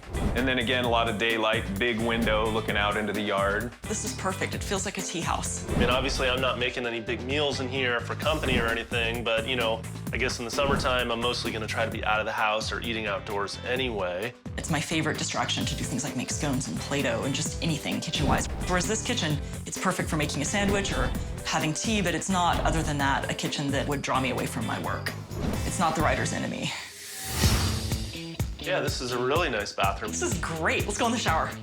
You go in the shower. Look at this great shower. You can sit in the shower. This is neat, and the blue floor is just so cool. It's got some fun elements in here. I mean, like this, this tile along here is kind of cool. And I'm surprised how big this bathroom is, actually, considering how small the building is. This is a great, big, lovely bathroom. The bathroom in the cottage is great. The shower is quite large. It's light. I like it. Well, let's go up and see the loft, see what's up there. Oh, this is so neat. It's climbing up the bookshelf. I love it. Well, let's go up and see the loft. Climbing up the bookshelf. I love it. And it's good for our balance, probably. Elizabeth envisions finishing her next novel in this 200-square-foot cabin, but James can't see retreating here with the kids during the summer. And then this hatch, I'll just close this so no one steps it down. Cool, that's a great idea. Looks like it should be on a pirate ship. I like this wood, all the wood in here. I think that's kind of fun. This window's nice. I mean, it'd be cool to wake up to that light, but where's the bed, right? So you have your open space, your open floor space if you need it, but then this is actually a Murphy bed that's gonna drop down. All right, cool. What a great use of space. So there you go, full queen-size bed up here. Wow. Nice. Oh, and there's a little window behind there. Yep. That's beautiful. They're in the treetops up here. How are we gonna get the kids up here? We're gonna need a pulley and a harness to get Olsen up, right? I can put him on the carrier and climb up. Snowden will love the ladder. It would probably be Olsen in the crib in the corner, Snowden downstairs on the fainting couch. We'd be crowded in the night, but we would then have the day to be outdoors. Well, you're just in the trees. It's wonderful. And I love how it just feels like such a secret. Maybe we can fit a small crib, but it's gonna be difficult to get everybody sleeping up in there. So open deck here, little room for dining. Nice. Got your landscaped stacked stones here, kind of giving it a base. And then here's the grass that you've been looking for. I love this grass. And it's got this little pergola area. We could put an inexpensive table there and have dinner there every night. And the fire pit, I mean, making s'mores. This is a fun yard right this here. This is a fun yard, I agree. You can imagine being out here with the kids, playing croquet, kicking a ball, whatever. I think it's awesome. Overall, I think the cottage is perfect. It's a perfect writer's space. I think the yard is beautiful, but I just don't see how we're gonna make it work there. Derek is giving it his all with trying to settle the different uses Elizabeth and James are trying to squeeze out of a new tiny house. And something he hopes can work for everybody pops up on his radar. House 3 is a proper house that's more budget-friendly than the cottage. Hey, Derek. Hey, guys. Good to see you. Hi, how are you? Come on in. This one's called the Fishbowl. This one's right on budget at $65,000. Oh, that's good. Yeah. We like and that. size-wise, good for you, James, 550 square feet. Awesome. So it's not a shed. It's not teeny tiny. Come on, you'll like it, I'm sure. Can you feel it getting better all the time? Can you feel it getting better? So as you can see, it opens right up into the living room. Nice. Good natural light coming from a couple directions. This is where it gets its name, the fishbowl window. Fishbowl. I see. Yeah, it's a beautiful window. Yeah. Does it come furnished? And it does. It does. Everything Oh you my see gosh, is here. look, boots. Wow. And suitcases. Look at this. Yeah, I mean, obviously, we'd move some of that stuff out, right? We can't have a huge pile of suitcases in the corner. The kids are gonna be buried in that in 6 minutes. Looks like a tower to climb. It does look like, it looks like a challenge. I think it's comfortable, it's cozy, it's warm. I think it's not very monastic. Sure. There's space to fill with stuff and make decisions about, whereas I just want tiny. But with a family, I mean, monastic's tough to pull off. I think the living room's great. I like that big fishbowl window. I like that couch for napping in the summer. That's gonna be great. The living room has a lot going on. It doesn't really have a place where I would imagine myself writing. Well, come on in, let's check out the kitchen. It's a good sized space, full-size fridge, dishwasher even, 4-burner range. Concrete on the counters is cool. Big enough, right, that I could be in here and make a meal for the whole family. But it's tiny, right? I mean, it's way smaller than our kitchen at home. I would spend the whole time playing in the kitchen. It's a full house. It's probably half or a third the size of our current kitchen. Big enough still to get the kids in there and have them help me cooking a little bit, and we can prepare a meal together. But not so big that you're gonna be spending time cleaning it and that kind of thing. So here's the kids' bedroom. The wood floors carrying through is pretty cool. Yeah. That's the old original oak. It's a nice size. We definitely put Snowden on the bed here, get Olsen's crib over here in the corner. Yeah. Other bedrooms right down here. Oh, nice light. And that skylight is just gonna be amazing. The light coming down in the morning and looking up at stars at night, that'd be awesome. More of these built-ins too. Oh yeah, there's a lot of storage in this tiny house. Definitely, the master bedroom is my favorite place in this house. I love the skylight and that treehouse feel. I love that it is surrounded by nature in that way. Well, let's check out the bathroom. It's right between the two bedrooms. All right, thanks. Oh, I like this barn door. Oh, that's neat. Nice window. I like the light coming through there. It's good that there's a bathtub. Absolutely. Give the kids baths right here. This works. This is such a funny door. Look at this. Do you need some toilet paper?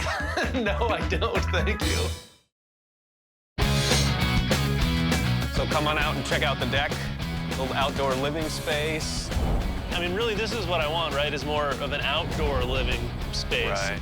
Elizabeth wants what she calls a monastic writer's retreat, or an austere space where a monk might live. But for James, this 550 square foot home can serve double duty as a fun summer place when Elizabeth teaches in Boston. And then a whole nother area down here, too. Cool. Oh, wow. Oh my gosh, this teepee's great. And a hippie hot tub. You know, you stoke the fire in the afternoon, and then by evening time, you got the hot water in there all ready for a soak. Or boiling the children. Oh, so creepy. The one thing that's missing, though, is green space. Like a real green space where we could do cartwheels and play ball and do all of that kind of stuff. I love the yard. I love that deck. I love being out there. We would use the outdoor space a lot. We would have dinners on that patio in the warm months. We would hang out in that teepee, and who knows what we would do with the cauldron, but we'd probably do something with it. So here it is, the retro camper all sitting by itself. Wow, this is fun. Oh, wow. Wow. What do you think? I mean, is this your monastic writing space or what? I feel conflicted. I feel like it's this cute place that would be a great playhouse for the kids and for us. But there's really no place that feels perfect right now for me to write. It's definitely not monastic. Well, I mean, a really fun monk could be in here, right? I mean, totally fun monk, but I think I'm not that much fun as a monk. Oh, okay. They are coming from different places with their needs as far as Elizabeth's writing space and James looking for more of a place to have the family over. At the end of the day, I'm not sure if it's going to be a compromise or if it's going to be a sacrifice, because we've seen some pretty different homes. It's a long day. It has been a long day. If we're going to make any progress, we got to just throw one of the houses out straight away. Loft. The loft, yeah. You too? Just doesn't really work for me. House 1 is a 625 square foot garage turned studio with a loft, and it's $15K over budget at $80,000. Elizabeth likes the industrial style, but James wants more yard space. Yeah. Way over budget. Yeah, and it doesn't really serve any of the purposes. We'd have to compromise all of them. We're down to 2. If you're to pick one, which one is it? The cottage. I love it. I think that it would add so much. House 2 is $70,000, $5K over budget. But as a 200 square foot space with a built-in desk, Elizabeth was smitten. What are your thoughts? For me, it's clearly the fishbowl. Right on budget, House 3 is 550 square feet. It's a fun space for James and the kids, but for Elizabeth, it's more of a house and less of a writer's shack. We could use that for every purpose, I think. But the yard at the cottage is a yard. It's so green. I can picture having us all running around on that lawn and having dinner there. But the yard at the fishbowl, I mean, it's got the teepee. You even said yourself that you'd enjoy going in and out of there.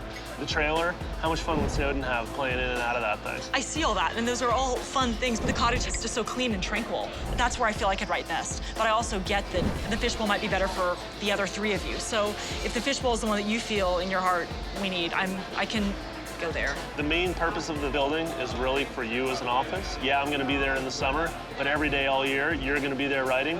If this is the one you need, then that's the one we get. That sounds wonderful. I'll call Derek. Okay. They buy the cottage, and a month later, Elizabeth is already getting a lot of writing done.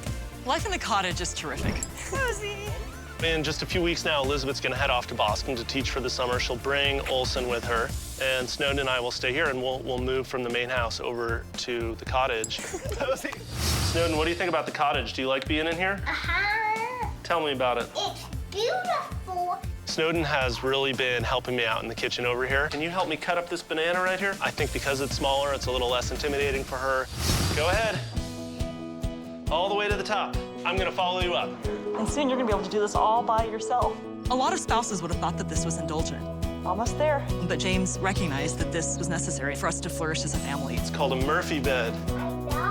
You know that? And I'm so thankful to James for that.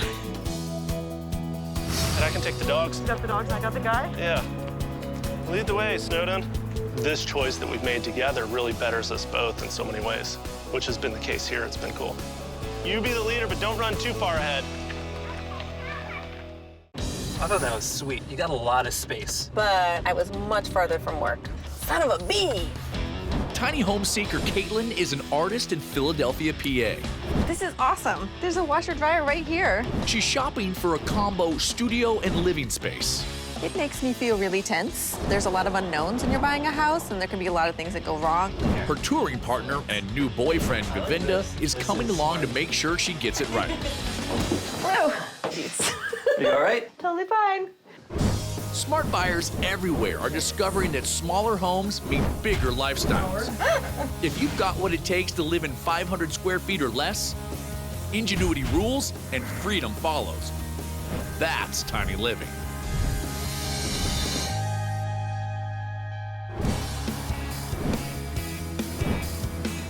I came to Philadelphia for graduate school.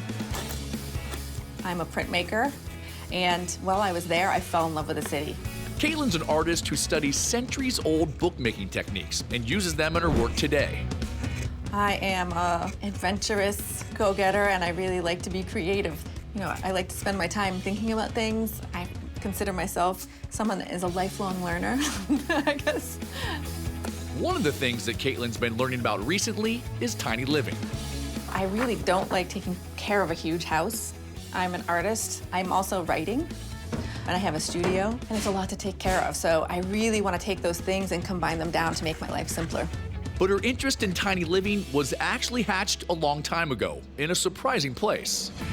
I spent my childhood sailing with my family. We spent a lot of time on a very small sailboat. It was 23 feet, and we would go out for a month at a time. And I loved the way they were designed. I loved the cabinetry and how everything got stored and stowed away, and everything had a place.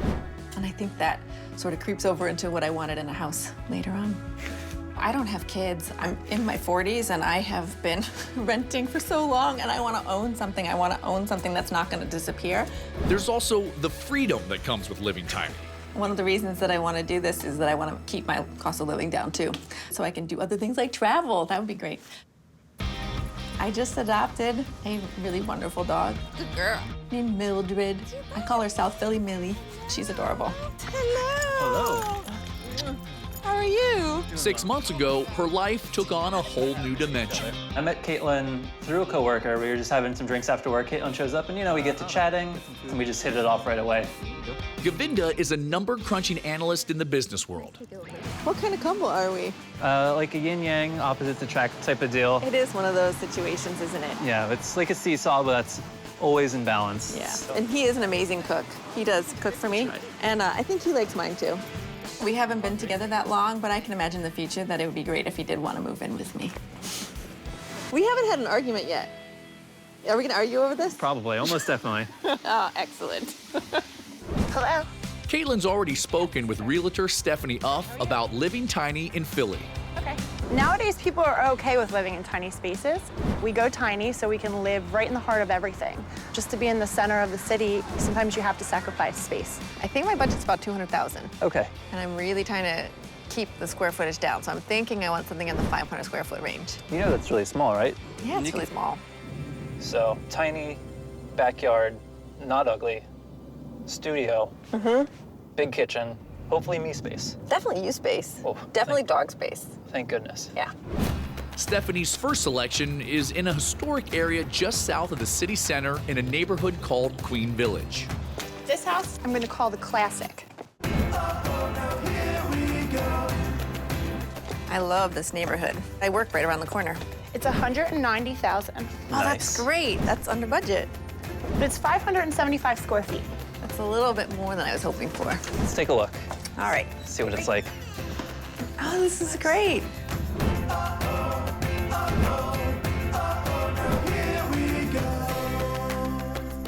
There's a real fireplace. Does it work? It does. Nice. It's all original.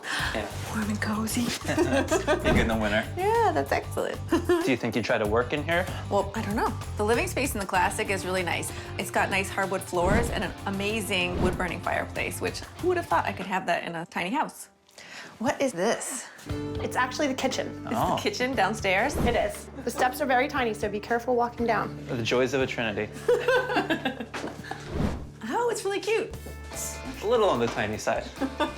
Is there even room for food in here? I think there is. Look, there's a full-size refrigerator. Having a full-size fridge and stove is kind of rare in these kitchens, so it's not too small. There is a great number of cabinets for this kitchen. Oh, all the drawers. If you open the closet, there's a washer and a dryer.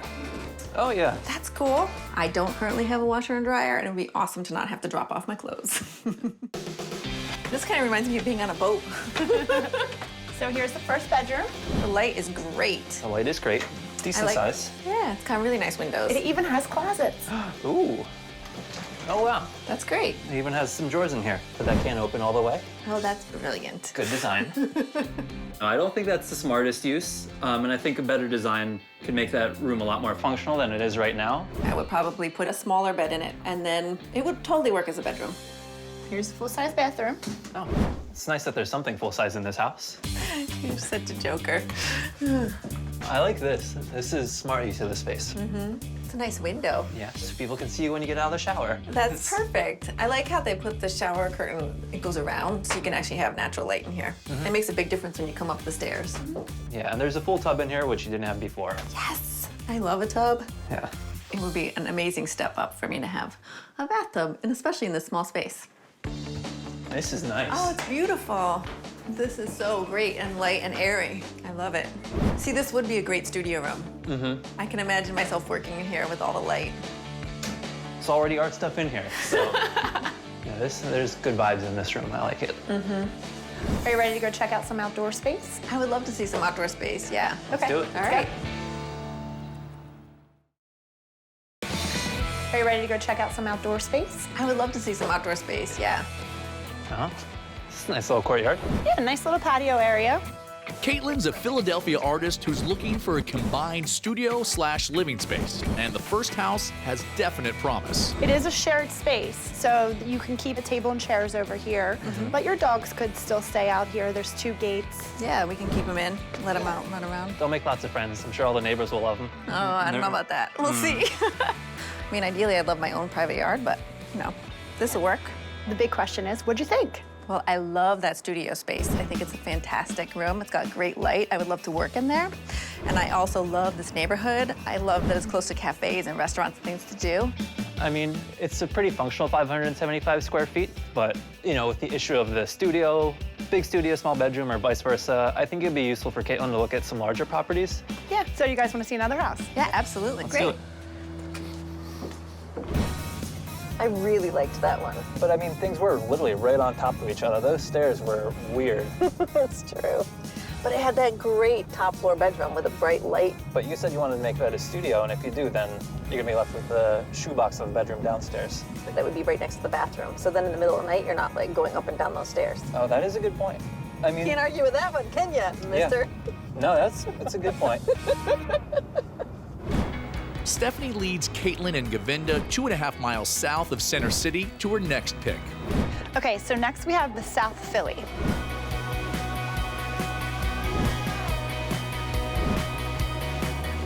It's priced at $225, So more than my budget.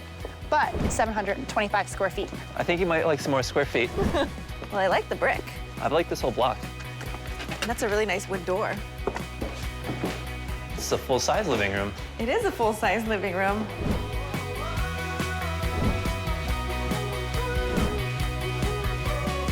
Wow, this is a really nice space. Look at this. Does it work? This one doesn't work. Bummer. I guess that's why there's candles in there. Yeah. There's a TV. Yep, Yeah. all set up. Not much furniture, though. No, it'd be hard to watch. Well, not much furniture for you. Going 25,000 over budget is going to be really challenging in terms of finding furniture. This is a pretty big space, too. Yeah, look at this dining table. Be a nice work table. I think it lifts up. Does it? That is really handy. So your furniture can match the size of your house. It's great. Modular. There's good storage over here. Oh, a bar. Does it come with the booze? It does. Nice. I know she wants something smaller because she really wants a tiny house, but I'm a bit more practical, and I think that she'll be able to make great use of it in the future. Wow, this is a great space. I like the storage a lot. There's lots of storage. I like the open concept. A full gas range. That is a big bonus. And then there's a full-size fridge. Yeah, with a full-size gash on the front. You can put a picture over it. I think the kitchen was awesome. It has a lot of great amenities. And if I'm gonna be spending time there and maybe moving in someday, I'm gonna place a premium on the kitchen because that means so much to me. This is a nice-sized bathroom. Yeah, this is as much space as you need. This vanity is kind of ugly. It's a little bit, A little outdated, but there is storage down here. yeah. There's a full-size shower. Cool. But there's no tub. Oh, well. Unfortunately, it doesn't have a tub, which I would really like a tub for soaking. We have the office. All right. This door looks like it needs a new coat of paint. I like this outside, though. Yeah. Oh. Wow. Check out this crazy paneling. It's kind of groovy, though, like downstairs. It all works together. Yeah. Is that a drop ceiling? It is. Ugh, less than ideal. Yeah. But I do love this desk. This is pretty cool. Make this a nice little writing room. Right away. Yeah. I think the office is a really functional space. It's kind of shut off from the rest of the house. You can be quiet and concentrate. So in the hallway, we have a coat closet. Nice. That's great. And then we walk right into the bedroom. Wow. There's a lot of light in here. Look at that chandelier. Yeah, this is pretty neat. Oh. It's not working. That's unfortunate. Yeah. This is the furniture you didn't have downstairs. True. It's actually a closet. Is that what they did? Oh, look at that. Yeah. I mean, there's a lot you can do with this room. There's a lot Yeah. of space. Yeah, the light is fantastic. Yeah, this it's room looking is so big. I started this process really wanting to stay small, and this one really felt a little bit too much for me. I'm a little bit scared to take this kind of property size on. Last but certainly not least is the outdoor space. It's a private backyard. It's a private backyard. This is Nice. great. This South Philly row house has a lot of space, but it's got the double whammy of being over Caitlin's budget and in need of work. This is dogs written all over it. Open the door, let them go. Yeah, they have all this space to run around. Yeah. There's space for us humans to run around. This is great. Space for the humans. Yeah. But this looks like there's some problems with some water back here. Like there's some rocks washing away. Well, it's not like you have to eat off it, right? True, but you know, I'm already over budget, so how am I gonna tackle things like this?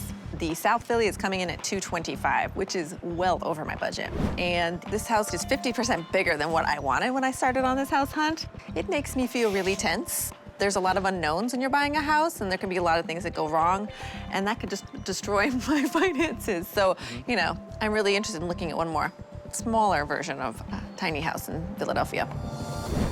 I thought that was sweet. You know, it was a really chill block. You got a lot of space. Yeah. Too much space for you, but I really liked it a lot. You said it when it said it was residential. There's really not anything going on around there. There's no restaurants that I really like, and the nightlife seems not quite what I was looking for. It did have that nice backyard space, Yeah, but again, I was much farther from work. that's true. Son of a bee! Caitlin seems to want to see something smaller again. The bigger house kind of threw her off, so we're going to look at something closer to 500 square feet in a different neighborhood. That neighborhood is called Fishtown. It's on the northeast side of Center City, right on the L. Next, we have the Fishtown. This is awesome.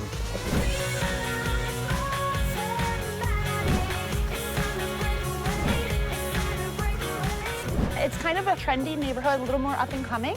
There's a lot of cool old factories that we converted to different types of loft. Like this one. Right. The unit I'm showing you today is priced at $200,000. Excellent, right on my budget. And it's at 500 square feet. Perfect. Okay, so we're gonna go right over here. I really like the industrial feel of this building. Yeah, it looks pretty cool. Wow.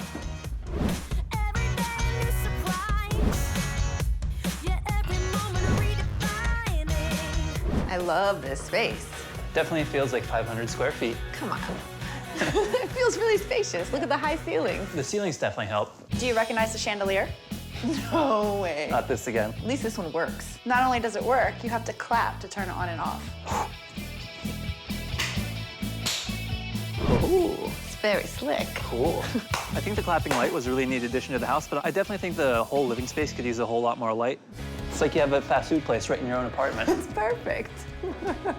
Eat and dash. Yeah, high-class lifestyle over here. You can crick your neck up to watch TV in the morning. Yeah, I'll be hanging out on the couch for that. Oh, this is pretty cool. And you probably have the biggest table you could fit in here. If you're living in 500 square feet, you need the flexibility of modular furniture, I think, personally. I would want things that would flip down or could convert. Maybe you could paint these cabinets to match your bright yellow table. Then you'll have the whole fast food vibe going through the whole place. Kitchen. Yeah. Can we both fit in here? I don't know. I don't think so. You can also use this butcher block. Oh. That is beautiful. Yeah. You can stay over here and, I'll have my space over here and chop some things up. Some fine onions, nanners, whatever. I didn't think they'd be able to have such a nice kitchen in such a small apartment. And I liked all the new components, so it'll be a kitchen that works for a long time. Here is the bedroom. Or a shoebox. Well, yeah, it is, but That's what you were looking for, 500 right? square feet. There it is. Yeah. But immediately I'm looking down and I am seeing carpet. For dogs and art supplies, that's gonna be big trouble. No, if any paint gets on it, it's gonna be a nightmare. How hard would we get the carpets out of here? It shouldn't be too difficult. Yeah, they gotta go. Let me try out the mattress. Oh, it's actually really comfortable. Pretty good, huh? And see, there's beams right there. Maybe I can make a bed that would just like pull up with some pulleys. I would actually use that bedroom as a studio space, and I would figure out a sleeping solution like a pop-out couch, mattress kind of solution, or a Murphy bed that dropped down. This is awesome. There's a washer dryer right here. This is really good use of space in here. Wash and put them away. Or I can make you do that. I don't know about that. It walks right through to the bathroom. All right, let's check it out. Oh, this is a great bathroom. Oh yeah, I do like this. The new age look kind of works in here. And Caitlin, there's a tub. For my soaking. That tub you've been looking for. Ah, all right. Whoa. You all right? You all right? Totally fine. The bathroom is really great. I actually liked the slick cabinetry. Unfortunately, the tub was also slick and I fell down. This is really cool. The bathroom, it opens right out here, so you don't have to go through the bedroom or the studio to get to the bathroom if you have a party. It is smart design. Let's head out to the courtyard. All right, great. Yeah, I'm feeling claustrophobic in here. I'm ready to go.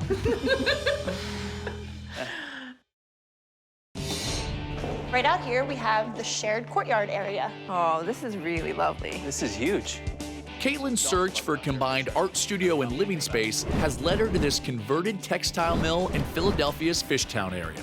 The dogs would love it out here. Yeah, they would. There's some shared fire pits. Oh, that's Cool. great. Have a seat. Oh, thanks. Imagine yourself living here. I can imagine using this space. Yeah, I'd like having space. A lot of it. This is really cool. Yeah. It is communal, it's not private, but it is a big space and it's secure. The dogs can be able to run around and have a good time. I have a super big, tiny decision to make right now. And I hope this guy's gonna be able to help me make it and make a sound one. You know how I'm gonna have to make this decision, right? Over booze? Yeah, absolutely. I'm gonna need a drink. Let's get some sudsies and figure it out. Okay, sounds good. Nice. Let's start with the process of elimination. What's one property that you know you can't live in? I think it's gonna be the Fishtown. It's just too small. House 3 is right on budget at $200,000 and the perfect size at 500 square feet. It's part of a dramatic loft conversion, but its layout is not ideal for combined living and studio space. So which way are you leaning right now? I have to say I'm leaning towards the classic. I really like the location. House 1 is a 3-level, 575 square foot space with a $190,000 price tag. It's got a shared backyard, a sun-drenched potential studio space, and is a short walk to work for Caitlin. I'm really pushing for the South Philly because there's so much more space and there's so much more you can do with it. House 2 is the biggest at 725 square feet and over budget by 25 grand at 225,000. The kitchen's roomy and there's a sweet private backyard, but on top of being pricey, it needs some TLC. That place is coming in so far over my budget. I mean, having that big open space that you can separate the way you need is really good for your mental health. What's also good for my mental health is going out and having a good time. And the South Philly is really in a neighborhood with nothing that's great right around it. The Caitlin I know only needs a beer and her dog to be happy. Your backyard's perfect for that. But it's so much bigger than what I wanted to get. I mean, it's at 725. All right, so let's just get it down to square feet. You're working with 1,400 square feet right now. Going to 725 is basically half of that. That sounds like tiny to me. So you think the bigger backyard, having enough space to split up my studio and living space is where I should head? Yeah, I mean, you want to simplify your working and living situation, and you'll have enough room to do everything you need to do. I think I'm ready to make a decision. I think I'm gonna go with the South Philly. Nice. Yes. All right. We're gonna buy a house. Woohoo! After some bargaining, Caitlin buys house 2 for $212,000. And 10 weeks later, she's living and working in her tiny row house in South Philly. How spicy do you want to make this? I like spicy. Yeah? Yeah. I'm so happy to own a tiny piece of Philly, and both my studio and my house are all together, which is really sane. It's great. I haven't had time to make any major improvements. I spent my entire budget on the property, so I'm gonna have to wait for a little bit so I can recoup and start moving forward. No, don't. No, She doesn't like carrots. Because Govinda came with me, I got a big tiny house. It's like a jumbo shrimp. I went from about a 350 square foot studio plus an 1,100 square foot house. Took all of that and crammed it into 725 square feet. Let's go outside, woohoo! No, don't jump that fence. After sitting in an office all day, it's so great to sit outside with the dogs and, think about nothing in particular. So this week, I'm really excited. I actually got to start using my studio space. I started using that dining room table. Oh, cool. Yeah, I jacked it up and I started doing some drawings on top of it. This house has been perfect for my living and working space. The only space I don't use for my studio or doing any work is my bedroom, so it's like a little bit of a respite from the rest of my life. And the living room is perfect. The tail of the naughty octopus. I've been using the office. It's good to write in that room. I've gone back to trying to work on my novel. We'll see how that goes. Good girl, Millie. Where are we going? Where are you going? The neighborhood has turned out to be wonderful. After work, everyone goes and hangs out on their stoops. People leave their doors open. It's really friendly and really warm, and I feel really safe here. You like your new street, Millie? It's a really great neighborhood vibe. If you're thinking about going tiny, you ought to do it. It's a great thing to do with making decisions and curating what you want in your life. I think it's a great decision to make. Hold on to the important stuff. Oh, like you. Whether the goal is owning that first home or even a vacation getaway in a far-flung location, hopeful homeowners everywhere are questioning how much living space they really need. And when building isn't an option, turning to the real estate market can make tiny homeowning dreams come true in a big way. I also ask you to look at the ceiling height. They have 14-foot ceilings in a mini apartment. Wow. If you've ever wanted to live the simple life in a tiny space, you'll be amazed. Wilderness locations, urban habitats. When buying a property under 500 square feet, ingenuity rules and freedom follows. An open, wide studio becomes a one-bedroom. That is awesome. That's tiny living.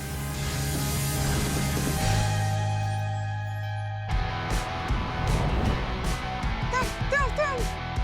I'm open. Yes! Jacqueline and David's romance seems like it was pulled from a movie plot set in the Big Apple. We met on the L train. I was like super psyched. Like, oh, I met this girl.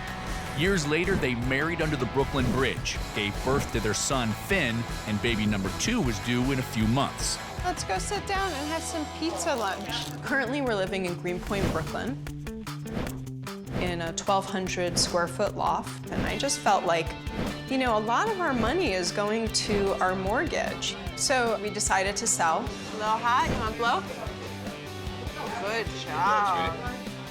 Day in and day out, I think Jacqueline and I were really evaluating the things that are important to us. Less is more, and having a ton of stuff and having a kind of a vessel for all that stuff was relatively low on the list. And buying a tiny 2-bedroom can be a cheaper survival tactic for raising a family in one of the world's most expensive real estate markets.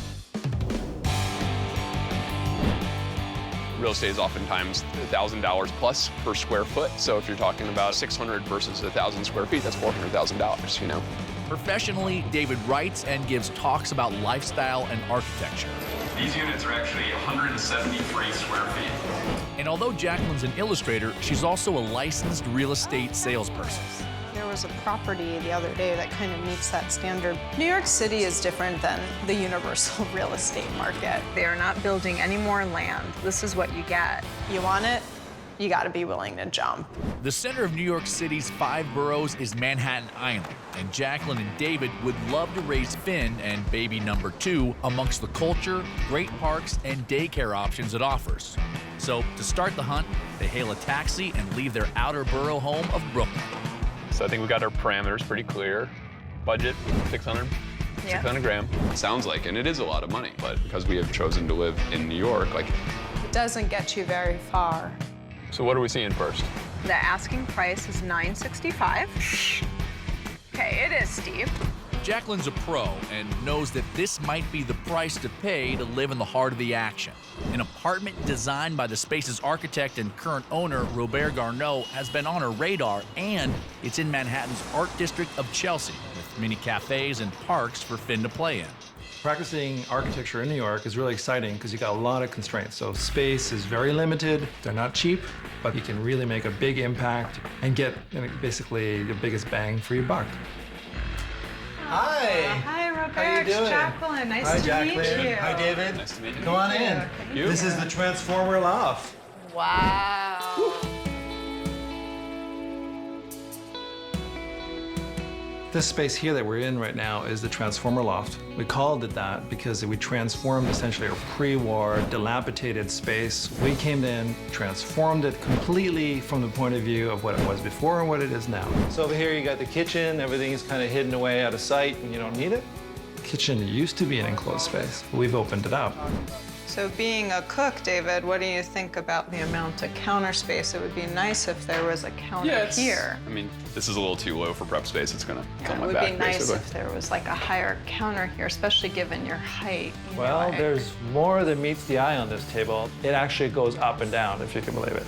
This is one of those fun tricks. I can believe anything at this point. So you press a button. Oh my God, you're kidding me. It goes up, and then, believe it or not, there's storage inside this table. So the reason it's thick like this is that there's these drawers, so you can keep all your stuff for their home office.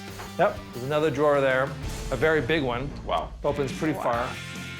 This property is obviously above the budget that we're looking to spend. However, it is very clear where the money has gone into the space. Each and every inch has been utilized to the max. The one thing that may not be obvious as well is that these sofas kind of move around on wheels and you can make it into a queen-size bed. Does the 965 include the furniture? It doesn't right now, but you know, we can negotiate that. This is definitely custom designed, so it'd make a lot of sense to use it in the space. And I like it with the furniture. I mean, it's gorgeous. It's totally well considered, but you know, it's definitely a daunting proposition. Is this the only bed in the space? Would you like another bed? Yes. So it just comes down out the wall. You pull on here, and then the feet come down automatically, which is a nice detail. It's good hardware for sure. If we didn't have to have 2 bedrooms, I would say that it worked. But since we don't plan on having the kids sleep in the room with us, a family of 4 might be a little bit of a stretch. So over here you have the dressing area. So really, what's between the bedroom and the washroom is cabinetry. That's great. Step into the bathroom. Wow, this is nice. But we also have some storage over here. So this is when things start getting interesting, you know. Talking about storage, this thing opens up, there's more, more. And it gets even better when you turn around over here, you've got a whole wall, you touch it, everything starts to open, you know. Wow. You got your linens in there. And then the kind of pièce de résistance is these laundry hampers. You gotta be kidding me! I love it! He has taken it to a whole new level. This is like the bathroom. But it is more than 50% more than we're looking to spend. It's a concern. And then these doors, floor to ceiling, open up. Wow. Full height, everything in walnut again. Architect Robert Garneau is showing Jacqueline and David an ultra-customized apartment in central Manhattan. And although this part of the city is where they want to raise their kids, Ready for your brother? they have yet to see how this open studio provides privacy for the parents. Let me show you the rest of the apartment again. Going back to the living room. The pièce de résistance is really this wall right here. So you might have thought the whole time this was a wall, which was fixed, but it actually moves. So what's currently an open, wide studio becomes a 1-bedroom when you slide the wall. Become a 1-bedroom. Giving you that privacy that we were talking about. That's great. Acoustically, visually. on the side that faces the living room, it's painted white like everything else. On the back side and the bedside, it's wood. It's all walnut. So this experience of the space in the bedroom is very intimate. And then the added benefit, of course, is you've got all this storage now that you can use and occupy very easily. There's even more storage back in here, long-term storage, suitcases. Having seen this property really gives me a sense that a bit of investment can go a long way into making it function like a larger space. The sliding wall may make it possible to fit a family of 4 in here, but it's still way over budget.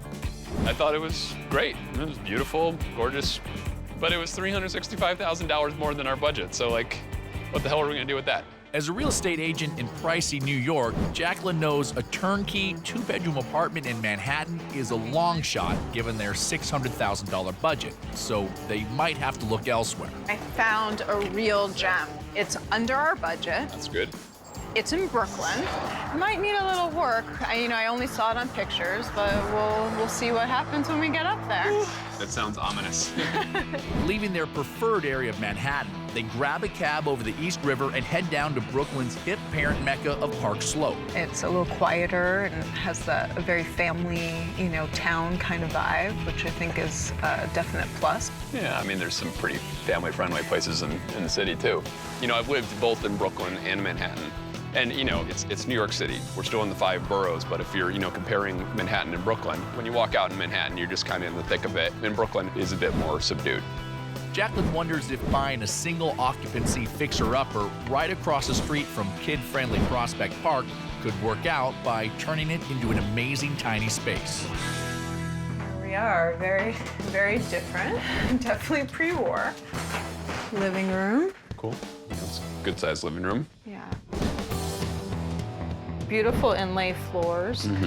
However, they really show their wear and tear. It's kind of creaky, you can hear it. But if they really want to fit their entire family in here, they'll have to do a lot more than fix a creaky floor. They need to carve out 2 bedrooms and create more storage space. Let's see what we got. We got a closet here, kind of small. I wonder if this closet can be expanded. It looks like there's electric here. Pretty tough to take out a wall with electric, though, isn't it? Probably, but if we're considering a full renovation, you might as well do it all the way, right? Instead of halfway. I guess. I mean, seems move-in ready to me. Has everything you could possibly want. A tub, a toilet, sink. Where's the camper behind this wall? It's like what? $600,000 less than Robert's place? I mean, what do you expect? I knew you'd say that. Oh, look, this will make you happy. It looks like a brand new renovated kitchen. Plenty of counter space. Plenty of counter space. Looks like all new appliances, 4-burner stove, which is totally fine. The only thing is, an open layout kitchen in such a small space would really give a lot of light, a lot of room. If we could knock this wall out here and overlook the windows in the living room. Yeah, I mean, nicer. It's just, A, money, and then B, I see time. Like that's a lot of, it's gonna take a lot of our bandwidth and where we're at with our lives.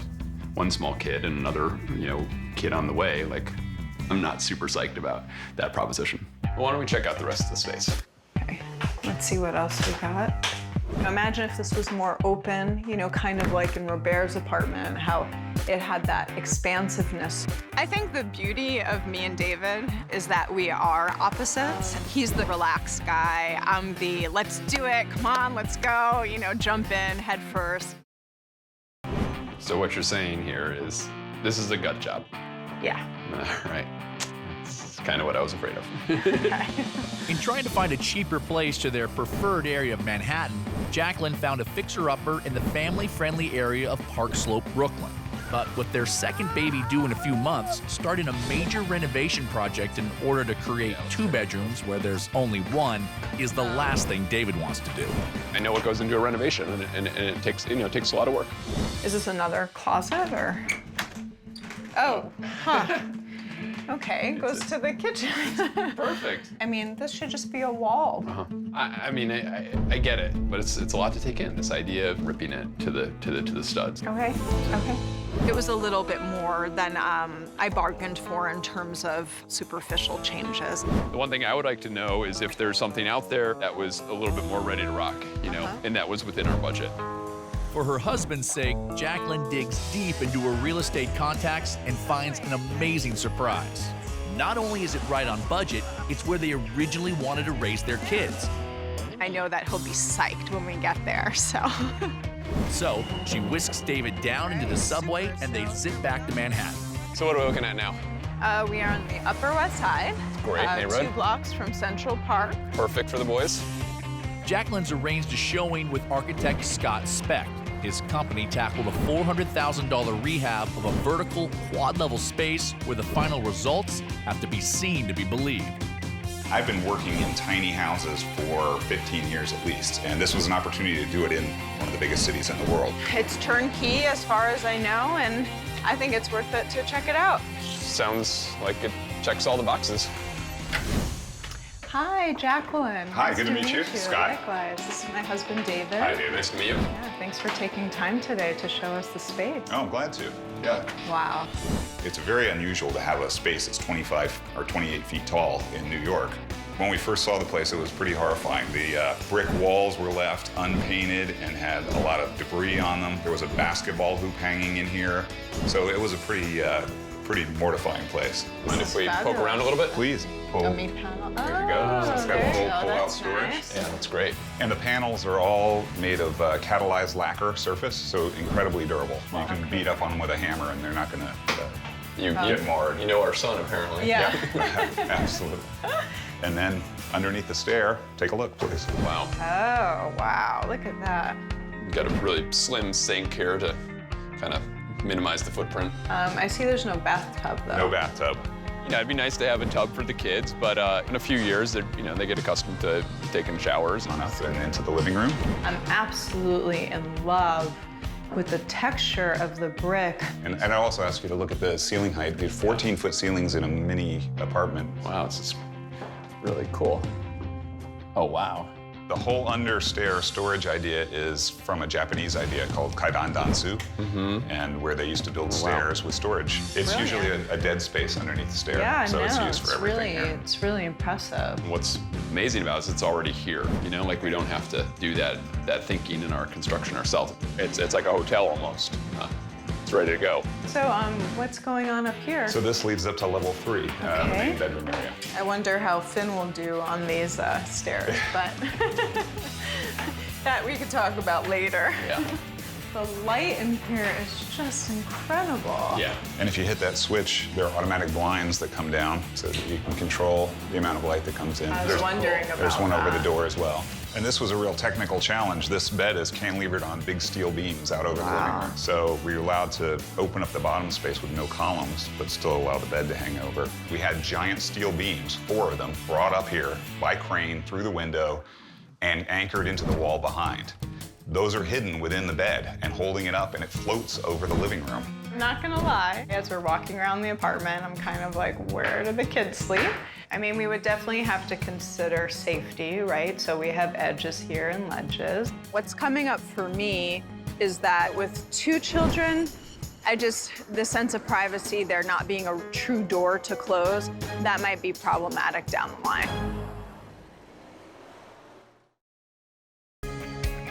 This vertical marvel of an apartment presents a few safety concerns for David and Jacqueline's son, Finn.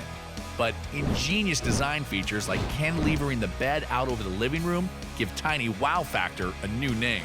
The couple that lived here prior did have a child, and it seemed to work fine for them. It's possible. We just would need to outfit it. We need a Murphy bed. We need something to tuck away. You haven't seen it all yet. There's another level up to the outdoor space. Outdoor space in New York City is a complete luxury because it's so rare. And to have a tiny apartment that has an outdoor space is even more rare. It's unheard of.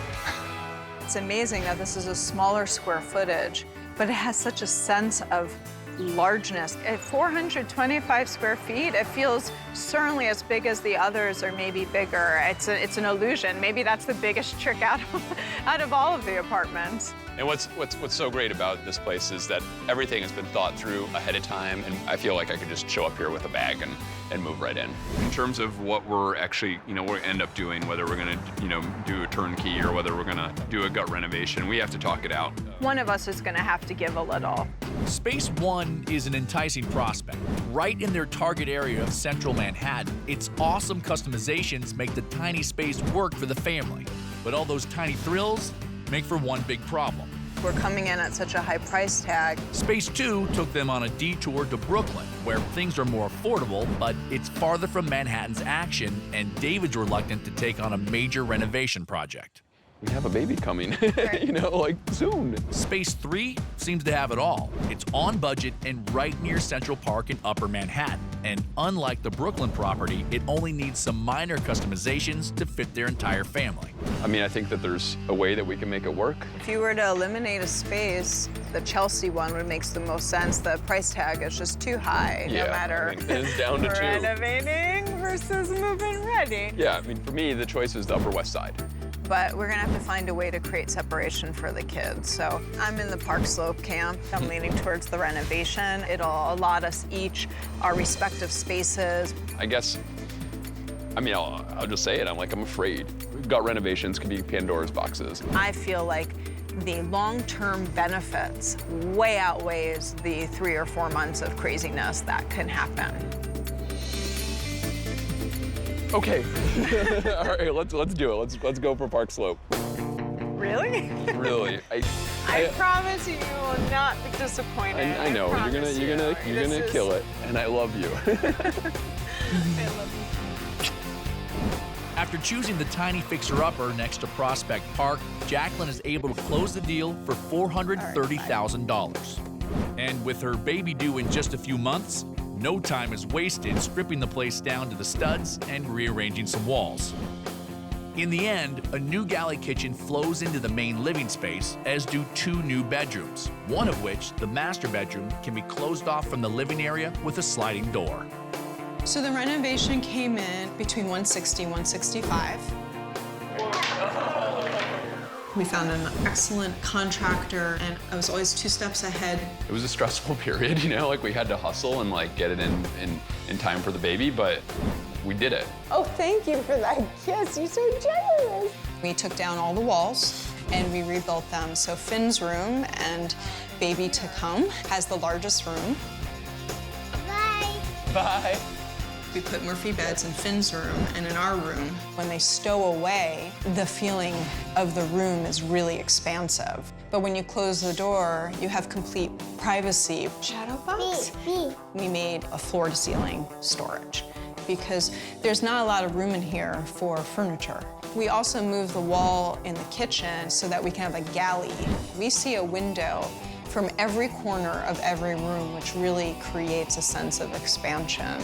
One thing that should be noted is with the smaller space, there's less material, you know, so it was a little easier to justify getting marble countertops, for example, you know, because there's fewer square feet to cover. And I've actually been uplifted by it. While it took a bit to get here, I think it was worth it. We're talking about vacations. We're talking about spending more time off in the summer. I feel like everything in my life counts. Woo!